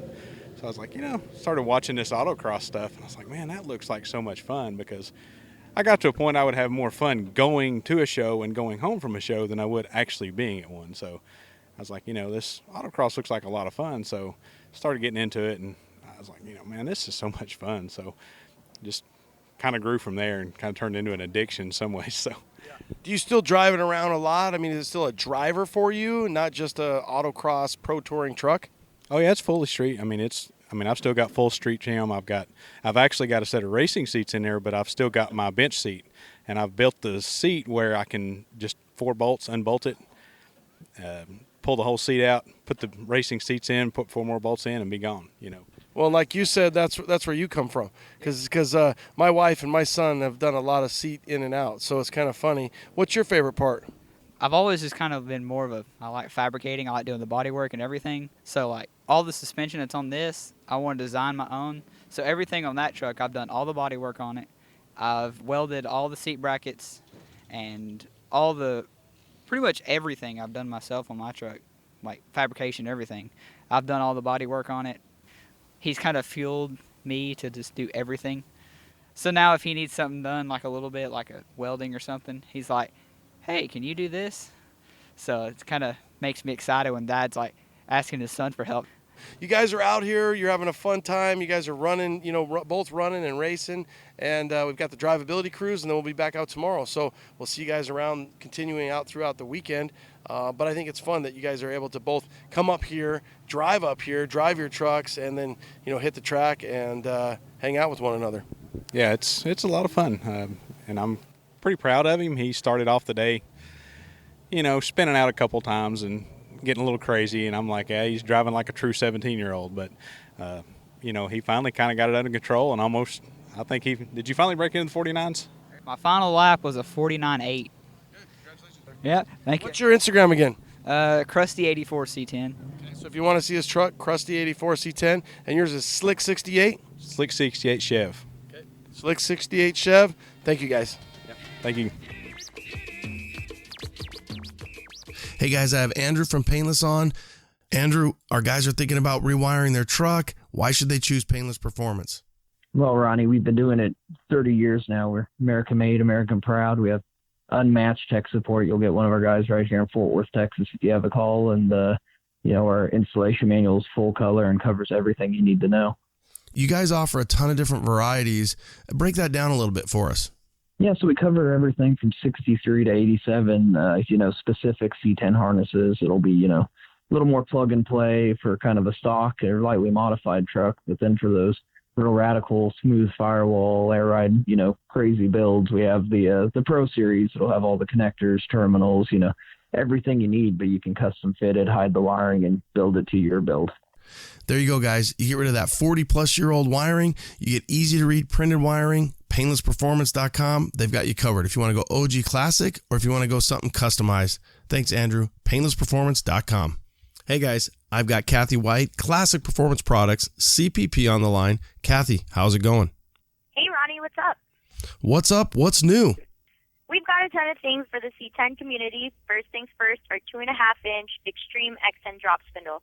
So we've upgraded the current modular spindle to modern technology. This new X10 spindle is a one-piece forged, but it utilizes strong, modern, bolt-in, internally sealed bearing hub assembly. So it's low maintenance. It doesn't move the wheels out, and you can use big brakes from us or any aftermarket big brakes out there in the market. That's awesome. What else is new? So we have actually gone back and redesigned our aluminum fuel tanks. As you know, our fuel tanks are the thickest, strongest, and largest capacity in the industry. But now you can actually use the same tank for either a carbureted or a fuel injection application. 63 to 72, it's 20 gallons, and for 73 and newer, 22-gallon capacity. How about that Coilover Kit? You guys must be killing it with that thing. That is such a great kit. It's fully bolt-on. It's easy to install.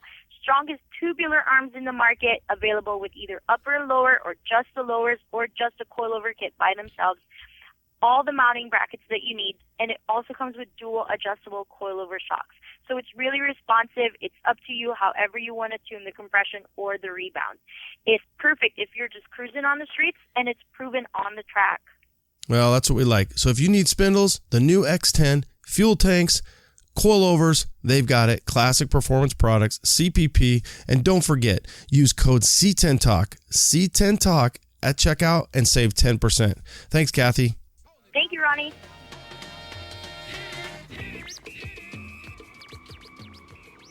Oh, you can hear Arnie in the background there, lighting them up. They're doing the stop challenge. But I've got Bob Folkstead, GNC Cooling, and I tell you what, Bob, your little truck is turning some heads out here. But what I've noticed kind of being around you and Preston and going with the, Preston for a ride and stuff is there's so many little things that you guys have to get dialed in on these trucks. And you guys tend to kind of achieve on that, and you've got lists and calibrations, and walk us through what it takes to get one of these, whether it's a truck or a car, when you think about a pro touring or an autocross situation, of what it takes to really just build one, but then get it dialed in. Sure. I mean, it's lots of stuff. It's a race car, more or less. It's a street car, but it's really a race car. So you know about springs, shocks, sway bars, tire pressures, grip, alignment. If you don't have that stuff dialed in any race car, you're not going to be super successful. Then you have to have a reliable power plant, transmission, rear end. You really need to make sure everything's working correctly before you can come out, and if you're going to play and be serious about it. It seems as well that because you have different events, from the road course, the drivability, that you have to change that up, I guess live or day to day. Or by the hour or per the thing. So, I mean, really when you work on this stuff, you want to look at, when I come to the track, I don't want to worry about the engine or transmission or rear end. I want to focus on sway bars, shocks, and springs. And those are the three things that really make things go fast. Make sure that the tire pressure is consistent. Like between this run, our front tires, all four tires gained 1 PSI in one run for 17 seconds. It's kind of a numbers game, right? So every little thing, are you adjusting your camber at all? Do you leave all that stuff set as well? You can adjust the camber. Yesterday we realigned the truck. So, I mean, keeping some of those alignment tools in your toolbox, and you don't need to be fancy. I mean, you can have a cheap digital protractor like from a hardware store, like a Lowe's or something, for like $30. You can do the camber caster and toe with 2 tape measures, a plumb bob, and some cheap tools. You don't have to be real fancy about it. What about weight? I know you guys are always looking at weight and changing things up. Is that, once you get into that highest level, are guys really just everything from a battery to, taking things off? Is weight a good thing or a bad thing? Weight in the right place is a good thing. Weight in the wrong place is a terrible thing. So, I looked at the scale results on another vehicle here, and it's heavy in the back, and he was wondering why it wants to slide around on him. I'm like, you have to have a little more weight in the front or get it 50-50. Is if you have more weight in the ass, when you go to hit the brakes, it's going to transfer the weight from the front from the rear to the front. It's going to want to swing the back of the vehicle around, depending on your getup. In our gray truck, we've really not done any weight movement at all. We try to keep everything as low as possible. It's a stock frame, stock engine location. There's nothing real trick about the gray truck. It's got a roll cage in it for our safety. It's got big sway bars, which are 1-inch sway bars, they're 1.5-inch sway bars. And that's really it. I mean, it's got no limits, bolt-in, aftermarket suspension in the gray race truck. Somebody said this to me yesterday, and I didn't really think about it. They're like, the thing about a truck is they are light in the back, and you think, oh, maybe I should add weight. But then they were saying, well, when you go around a corner, that weight tends to, the trajectory of it swings you around. So that's the balance, is figuring out, well, the weight, but I don't want my whole ass end to just swing around and whip me around. It's like a pendulum on a clock, right? So the more weight you get towards the ass of the truck, it's going to swing the truck around. We do have the fuel cell in the gray truck in the back and as low as possible, but there's really no other good place to put it, and that's a common place. It's snugged up as close to the rear axle housing as we can with the 4-bar bars in there. But, I mean, you want the weight to be in the center mass of the vehicle, and then if you're going to add weight to the vehicle, you want to put it where you really want it. The gray truck weighs about 3,450 pounds. It's all steel. There's no composite stuff in it other than some carbon sheets on the door panels. So it's not as trick as some of these other vehicles out here. What do you think about this event so far? I think it's been great. I think Arnie's done an incredible job. I think, everybody here I think has had a great time. Last night, that cruise, the museum, food, the awards presentation. I think it's just been a great first thing. I hope that this happens again and again. I think it will grow. I agree with you. Now, where are you guys off to next? Road America on Wednesday. Wednesday's Tech, and we're going to race in the Optima Challenge Series with the truck against Corvettes and Ferraris and other vehicles in the GTV class. In Optima, there is no truck class. So for us, it's run what you brung, and we'll be in that class racing against those. Last year, Preston got the golden ticket to go race. We weren't quite prepared for it because it was a SEMA build truck. We're going to sort through the truck this year, which is kind of what we're doing right now. We did do the chassis setup in the parking lot at SEMA, took it to Optima. He ran mid-pack. He did an exceptional job. I mean, he was running probably 140, 150 miles an hour with a truck that we had not shaken down. So we had a little some teething issues with it, but overall the truck did exceptionally good, and so did Preston. Do you think that's a good thing when there isn't a specific truck class? I know, some of these guys, essentially you're building the truck to compete against all the levels and the big boys. Is that a good thing? Well, I mean, it's a truck. I've raced trucks at Bonneville. We built this truck. I kind of like trucks. I mean, you've been to my shop. You see I drive a 454 SS truck and an OBS truck every day as my daily driver. We've got a couple square bodies. I mean, I have a K5 Blazer. It's part of my lifestyle. And there's no reason why a truck can't be competitive on the road course. And, I mean, I smashed a Corvette last week by like 4 car lengths on the road course. It was kind of fun. Yeah, that's probably satisfying to look back and see a vet behind you or, one of these other cars. So good luck next week, and we're glad you guys made it out this week.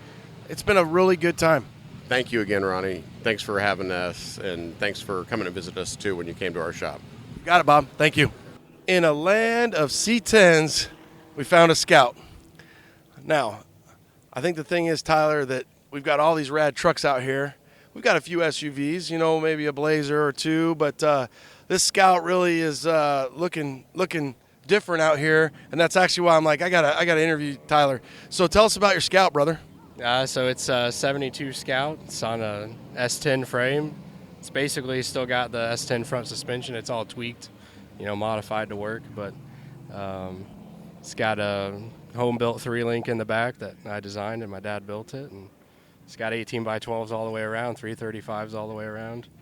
It's got a 383 Chevy in it, T5 with a G-Force gear kit, 488 in the back. So how did you end up with a Scout? So we originally built a 47 Chevy truck on the same frame for autocross, and the rules changed, so we had to find something that was basically the stock body dimensions, production dimensions. Scout happened to be the right one, so found one on Craigslist, did a body swap, and that's how we ended up here. Is there an advantage having an S10 frame? It's a smaller, lighter frame, or what was your thought on going with an S10 frame versus a full-size chassis? So originally when we built it, we just went with basically what was easy and cheap. I mean, we bought an S10 donor for like $150 or $200, and at that time we used the whole frame and front suspension and rear suspension and transmission even, and then over time we just slowly upgraded the front. We changed out the rear. We ran trailing arms at one point. Now it's got a 3-link. It was more or less ease of putting it together back in the day. So just kind of stuck with it. It works. So how'd you get bit by this bug? I had family members that autocross, so I autocrossed a little bit when I turned 16, and I had a Z28 Camaro as my high school car.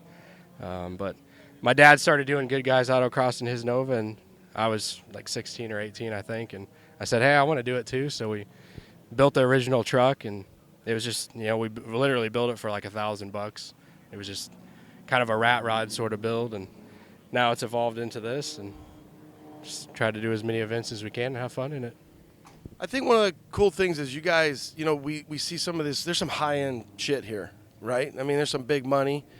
Jimmy's truck is amazing, right? Yeah. But you guys are out here just, with a 383 Scout that you guys put together on an S10 chassis, and you've made modifications over the years, but you don't have to have, 6 figures to get out here, and you can build it as you go. Yeah, for sure. Yeah, I don't know what it would cost to build it where it is today. I don't know, maybe $10,000, $15,000.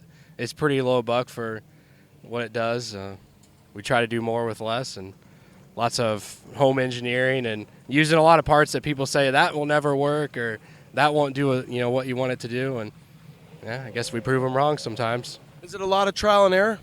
Oh yeah, for sure. I'm not a race car driver, so a race car driver gets out of the car and they say, oh, it needs this or that. So even I don't know. I've been doing this almost 10 or 11 years maybe, and even now it's just like you got to figure out what adjustments to make, and it's definitely trial and error.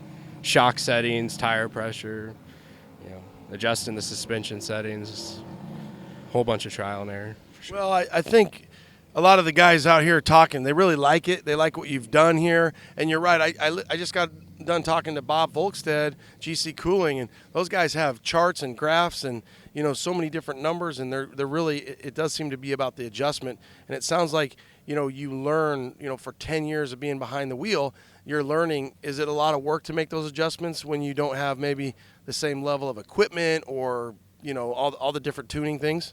Yeah, I mean, it can be. It's just, that's probably my next thing to invest in is some data acquisition. I know all the fast guys are using that. You can run a lap and see where you picked up speed or lost speed and try to get faster that way. Just kind of haven't dipped my toes in that realm yet, just budget conscious and that sort of thing. But so data acquisition would be nice. Maybe next season. Always trying to make it go faster. So, what do you do by day? I'm an attorney. This is the fun. This is the release. Oh yeah, for sure. Yep. Come out on the weekend and just hang with the boys and let it rip, and then get back to work on the during the week. Yeah, for sure. Yeah, the whole family is out here this weekend, and more people are coming until COVID happened. But still got my dad and my mom and my grandma out here, so they all support me. They let me turn my hard-earned money into noise. So, what do you think of this event? It's awesome. I think Arnie told me about it almost a year ago now. I signed up. I was 18th, I guess, when I signed up. Been looking forward to it for about a year.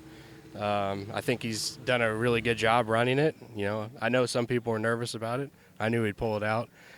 It's funny because I met Arnie first on Instagram, and a lot of these guys here on Instagram, and then I was coming back from Good Guys in Scottsdale in November, and Arnie was coming back from Dino's Get Together or Get Down, and I passed him on the interstate. He was hauling his truck, I was hauling the Scout, and he Instagrammed me and said, "Hey, you just blew my doors off." And so we stopped at a Love's gas station, and I met him in person for the first time. We checked out each other's builds and got even more pumped about this event, so that was pretty cool.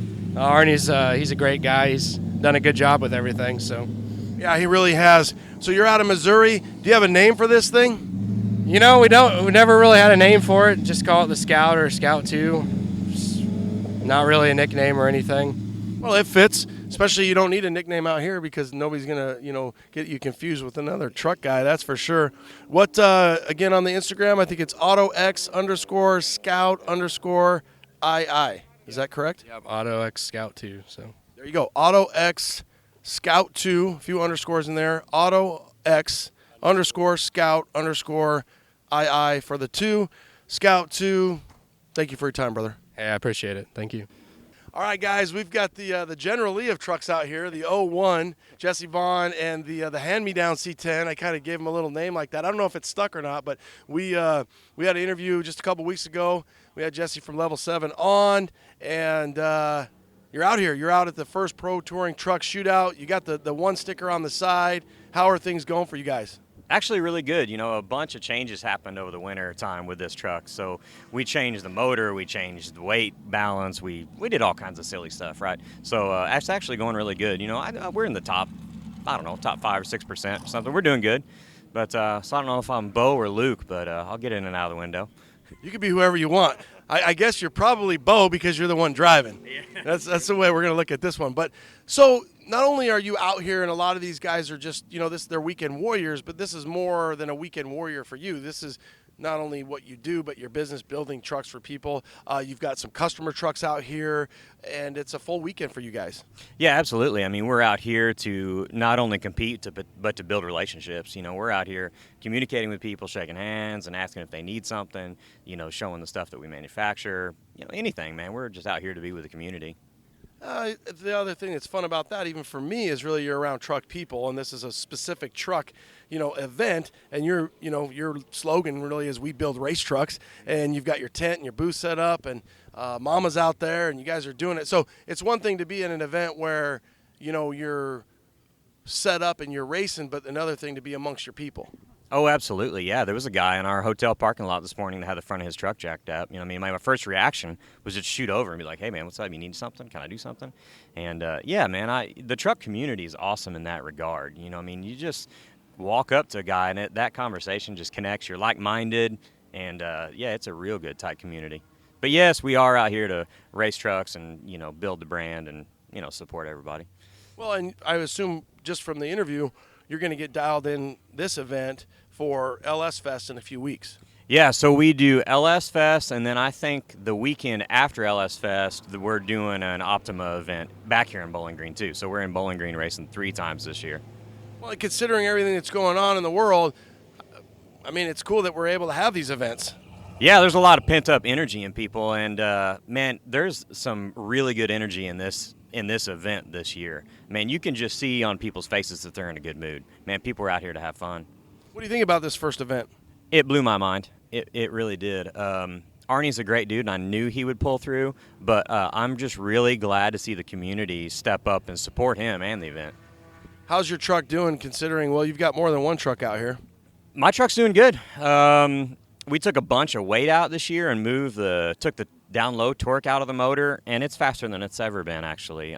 Really, really pleased. Corey's truck, Lemon Twist, is out here doing good. I think maybe better than it's ever done. Yeah, man, it's all positive. Making them adjustments.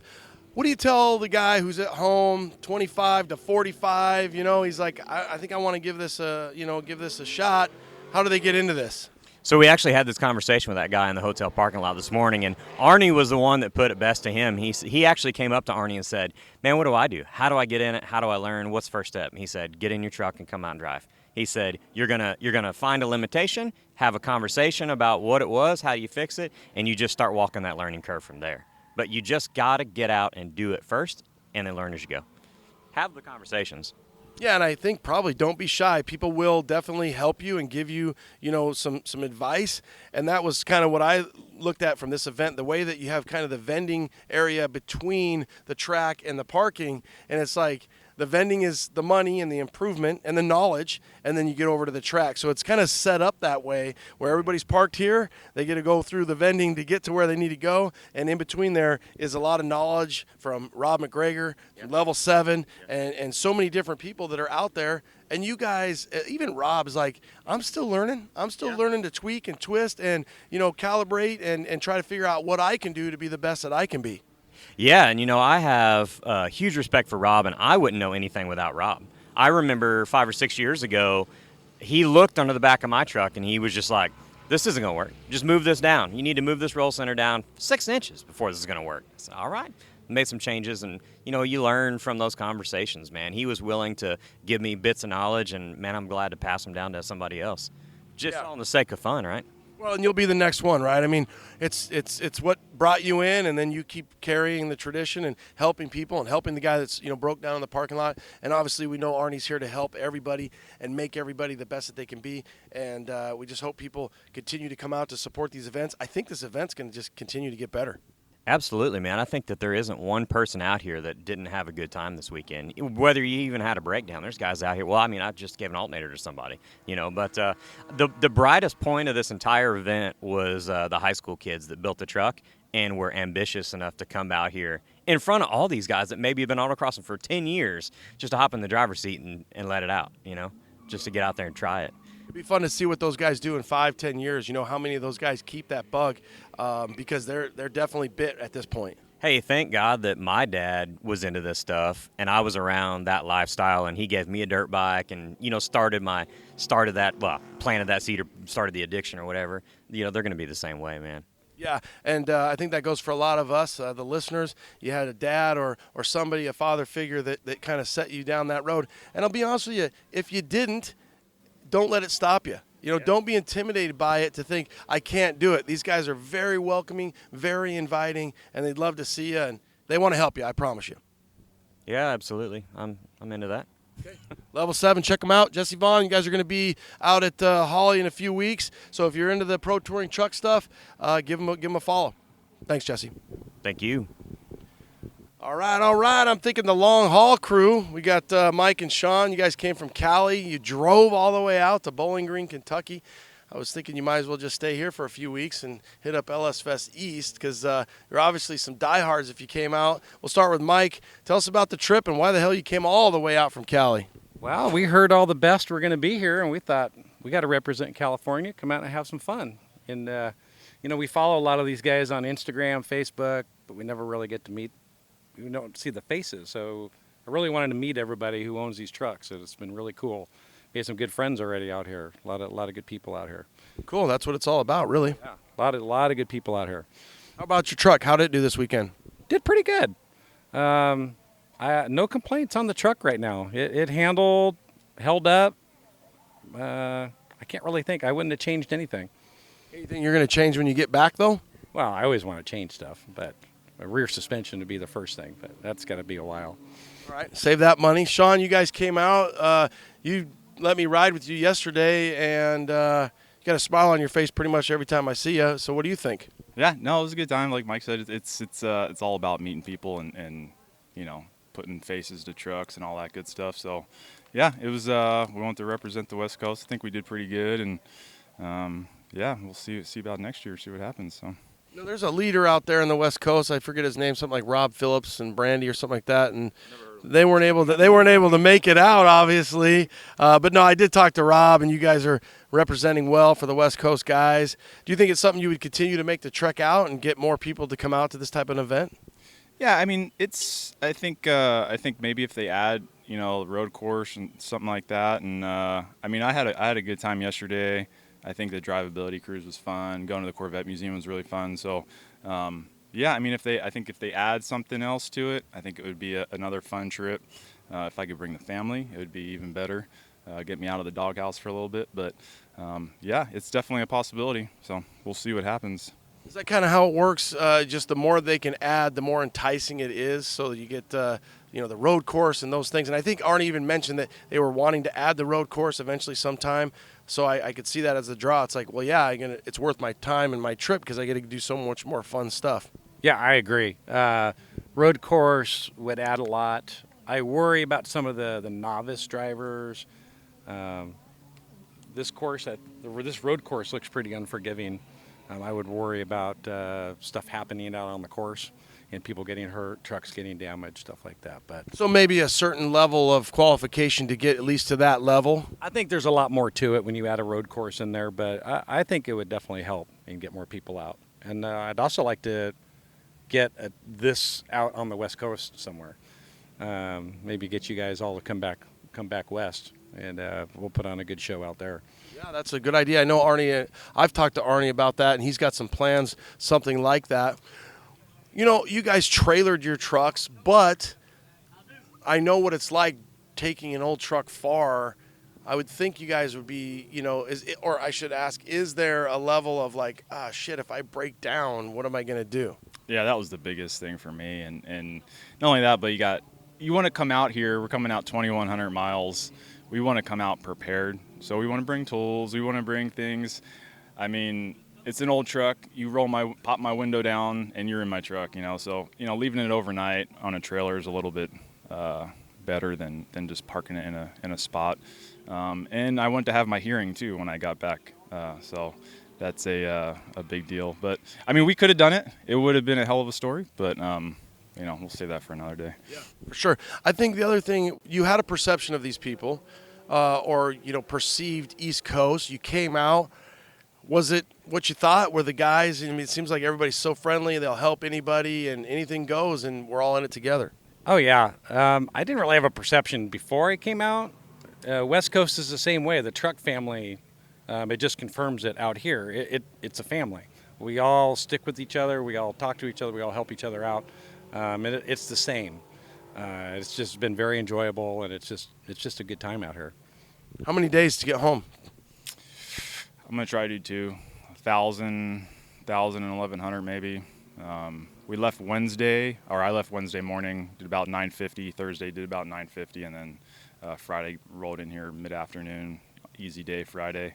But we're going to try to book back, or at least I am, and get back to work and see the wife and kids. So. Yeah, and it's always fun if you could travel in a pair, a little bit. Something happens, obviously. But if you guys get out of here today, Sunday, and then you'll be home by Wednesday, hopefully. Safe travels. I think it's really cool that you guys made the trek all the way out here, and I'm sure Arnie appreciates it. Oh, yeah. I will definitely be back. It was a lot of fun. Okay. Thanks, Mike. Thanks, Sean. Hey, thank you. I got Dave Fricky, and we were talking about that name. So you could obviously have some fun with that. But where are you out of? Roswell, Georgia. You came up, or I guess you came up to a Bowling Green, and you brought this beautiful truck. I didn't really get a lot of time to come out to the truck corral, but I'm glad that we caught you before you left, because I did see this earlier, You got a 1968. What a truck. Tell us about the journey, Dave. The journey was awesome. We drove about 384 miles up here, no problems. We went all back roads, so it was kind of cool. Just everything ran smooth. So tell us about the journey of the build. That's what I was meaning. Oh, the journey of the build. Man, let's see. I've had the truck for about 7 years, and it started off as a long bed. Pulled it out. Basically, it was a barn find. I bought it from a guy who was the second owner of the truck, so I'm the third owner, which is kind of cool because it was built in Dorville, Georgia, sold in Rome, Georgia, and then I bought it after that. So, which is kind of cool. So it's Georgia built truck. Georgia stayed home. So there you go. That's beyond cool. Yeah. Cool. So you had it 7 years ago. Who cut it up for you? So my buddy John and I did it. He's standing over there, by the way. We bought a 69 frame and just put a new bed on it and stuff like that. So all the front and everything's all 68. The bed's brand new. Okay. So you kind of went old school. I mean, I'm glad you kind of brought that up because in my mind, I'm thinking long bed, metal locks, it gets cut down. You found a short bed frame, and then you either found a short bed box or you bought aftermarket parts. Bought a brand new one. Bought a brand new one from Southern Kentucky in AMD. So that's where the whole bed came from. Yeah, so if you know you're going to paint it, then at that point you're like, hey, I can just get a brand new bed. So then you kind of built your own short bed. Whereas some guys, it feels like, it's funny, even my mind is like, oh, okay, you just cut it down. But, it's like, well, guys will cut them down because they want to keep the classic paint or the patina. But like you painted this thing. I love it. For the audience, I did take some pictures. He's got kind of a flat gloss over the Tiffany blue, but then on the the motor under the hood and inside, he's got more of a gloss. So it's really a good balance. Yeah, it sure is. It's color code 503, which is a light green color. And then we just did a matte finish over it, which is PPG paint that we used. It's the same stuff that like Ferrari and Porsche uses, so the matte will take care of the bugs and stuff like that. So you don't have to worry about it, things eating through it. If you use cheap matte finish, it'll go right through with acid and all that from the bugs. So we made sure it was done right. Did you have a vision for this, and was this exactly what you envisioned, or did things change along the way? I've changed a couple things, but this was pretty much how I had it in my mind, how I wanted it. On air ride, clean, simple, but very classy looking. Well, I think that's one thing about C10s, and obviously for my audience, and if you're out there in this world and you're listening, then you know that these trucks are so easy not to mess up because classy is classy. Correct. Yeah, exactly. I'm with you. Yeah. And you went with the 383 stroker motor. It looks like you've got some Hedman headers. You've got some different heads in there. Phytech.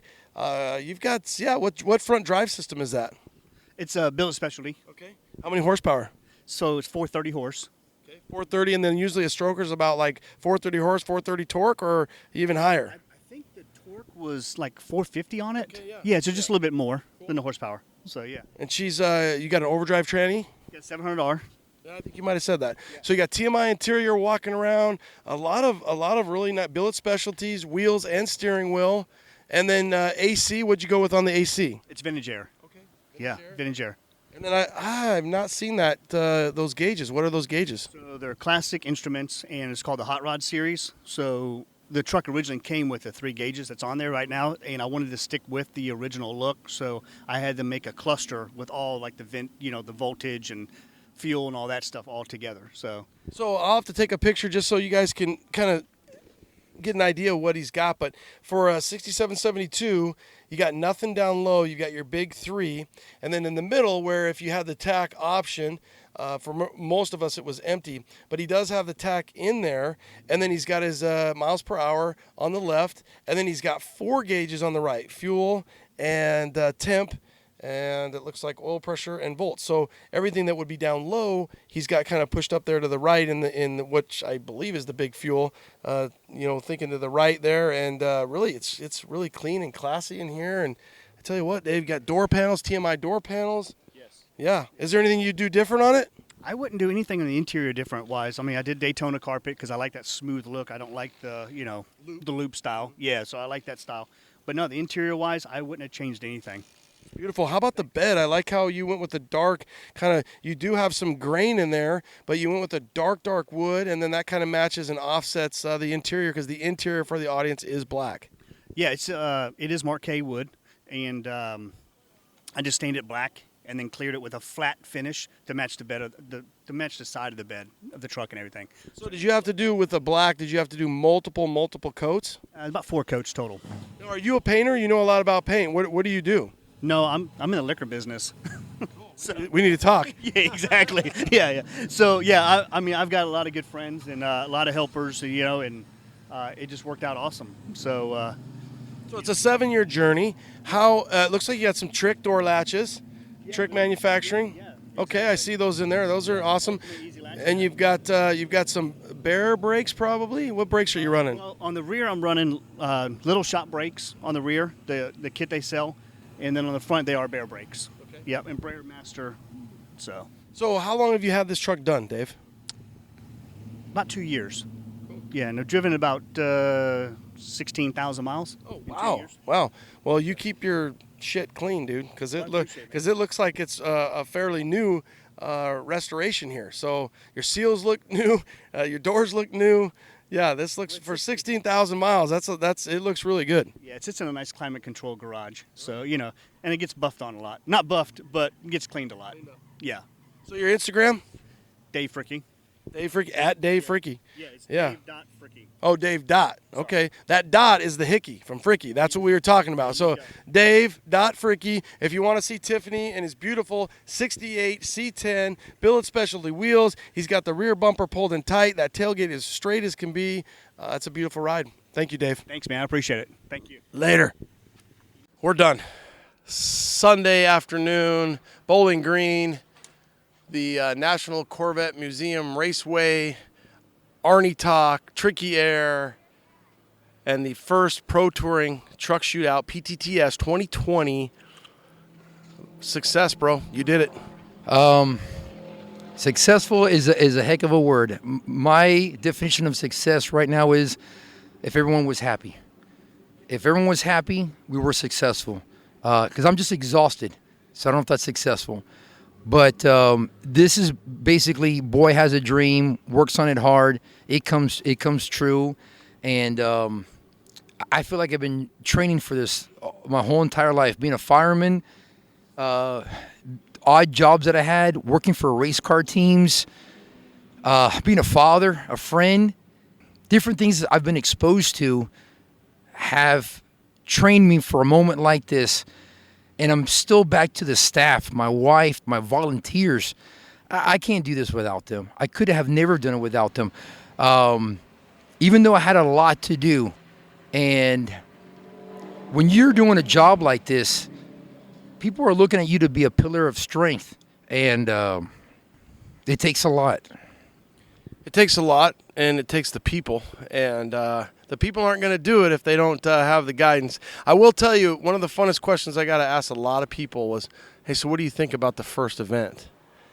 And people really think you did a great job. And you brought it together. They're proud of you. Some people are like, you know, once Arnie sets his mind to it, we knew he would make it happen. And you know, when you and I interviewed one another for OBS Talk, you notice how I said you and I interviewed one another, because usually I try to do the interviewing. With you, I just wind you up and let you go. Yeah. But you were kind of like you were positive and optimistic because it was in August, and then now it's just, unfortunately, our world and the COVID and the Corona and everything that's going on, we weren't sure, but you pulled it off. Things have been great. We got to go to the museum. The museum was phenomenal. We got to eat. Was that classy? Was the museum? Is it a way to set it apart from other things? What do you think? I mean, I like the Corvette Museum. I thought it was good to have dinner and air conditioning. That was the basics. Well, you go back to your roots as a firefighter. Dinner and air conditioning are two of the best words, right? So yeah, and then you add in a cool Corvette Museum experience. In my mind, I would say the experience on a 1 to 10, I perceived it as a 4 or 5. I left with a solid 8 or 9.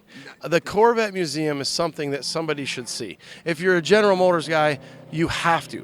That means then you have to. Yes, 100%. You have to see it, because so much of what we see in the trucks in the future after the Corvette comes from that engineering. So that's a really cool thing. That's an added bonus. But let's get back to this. You pulled it off. You guys had, the high school team. You had everything from Rob McGregor to Finch to Jimmy Bowler doing what he did. Provost came all the way from California. You had a handful of guys come all the way out, ship their cars, and they did it. And I will tell you, for me and Provost and GSI and the guys that I know that I talk to, more, we do it for Arnie. You know what I mean? So we do it for the guy.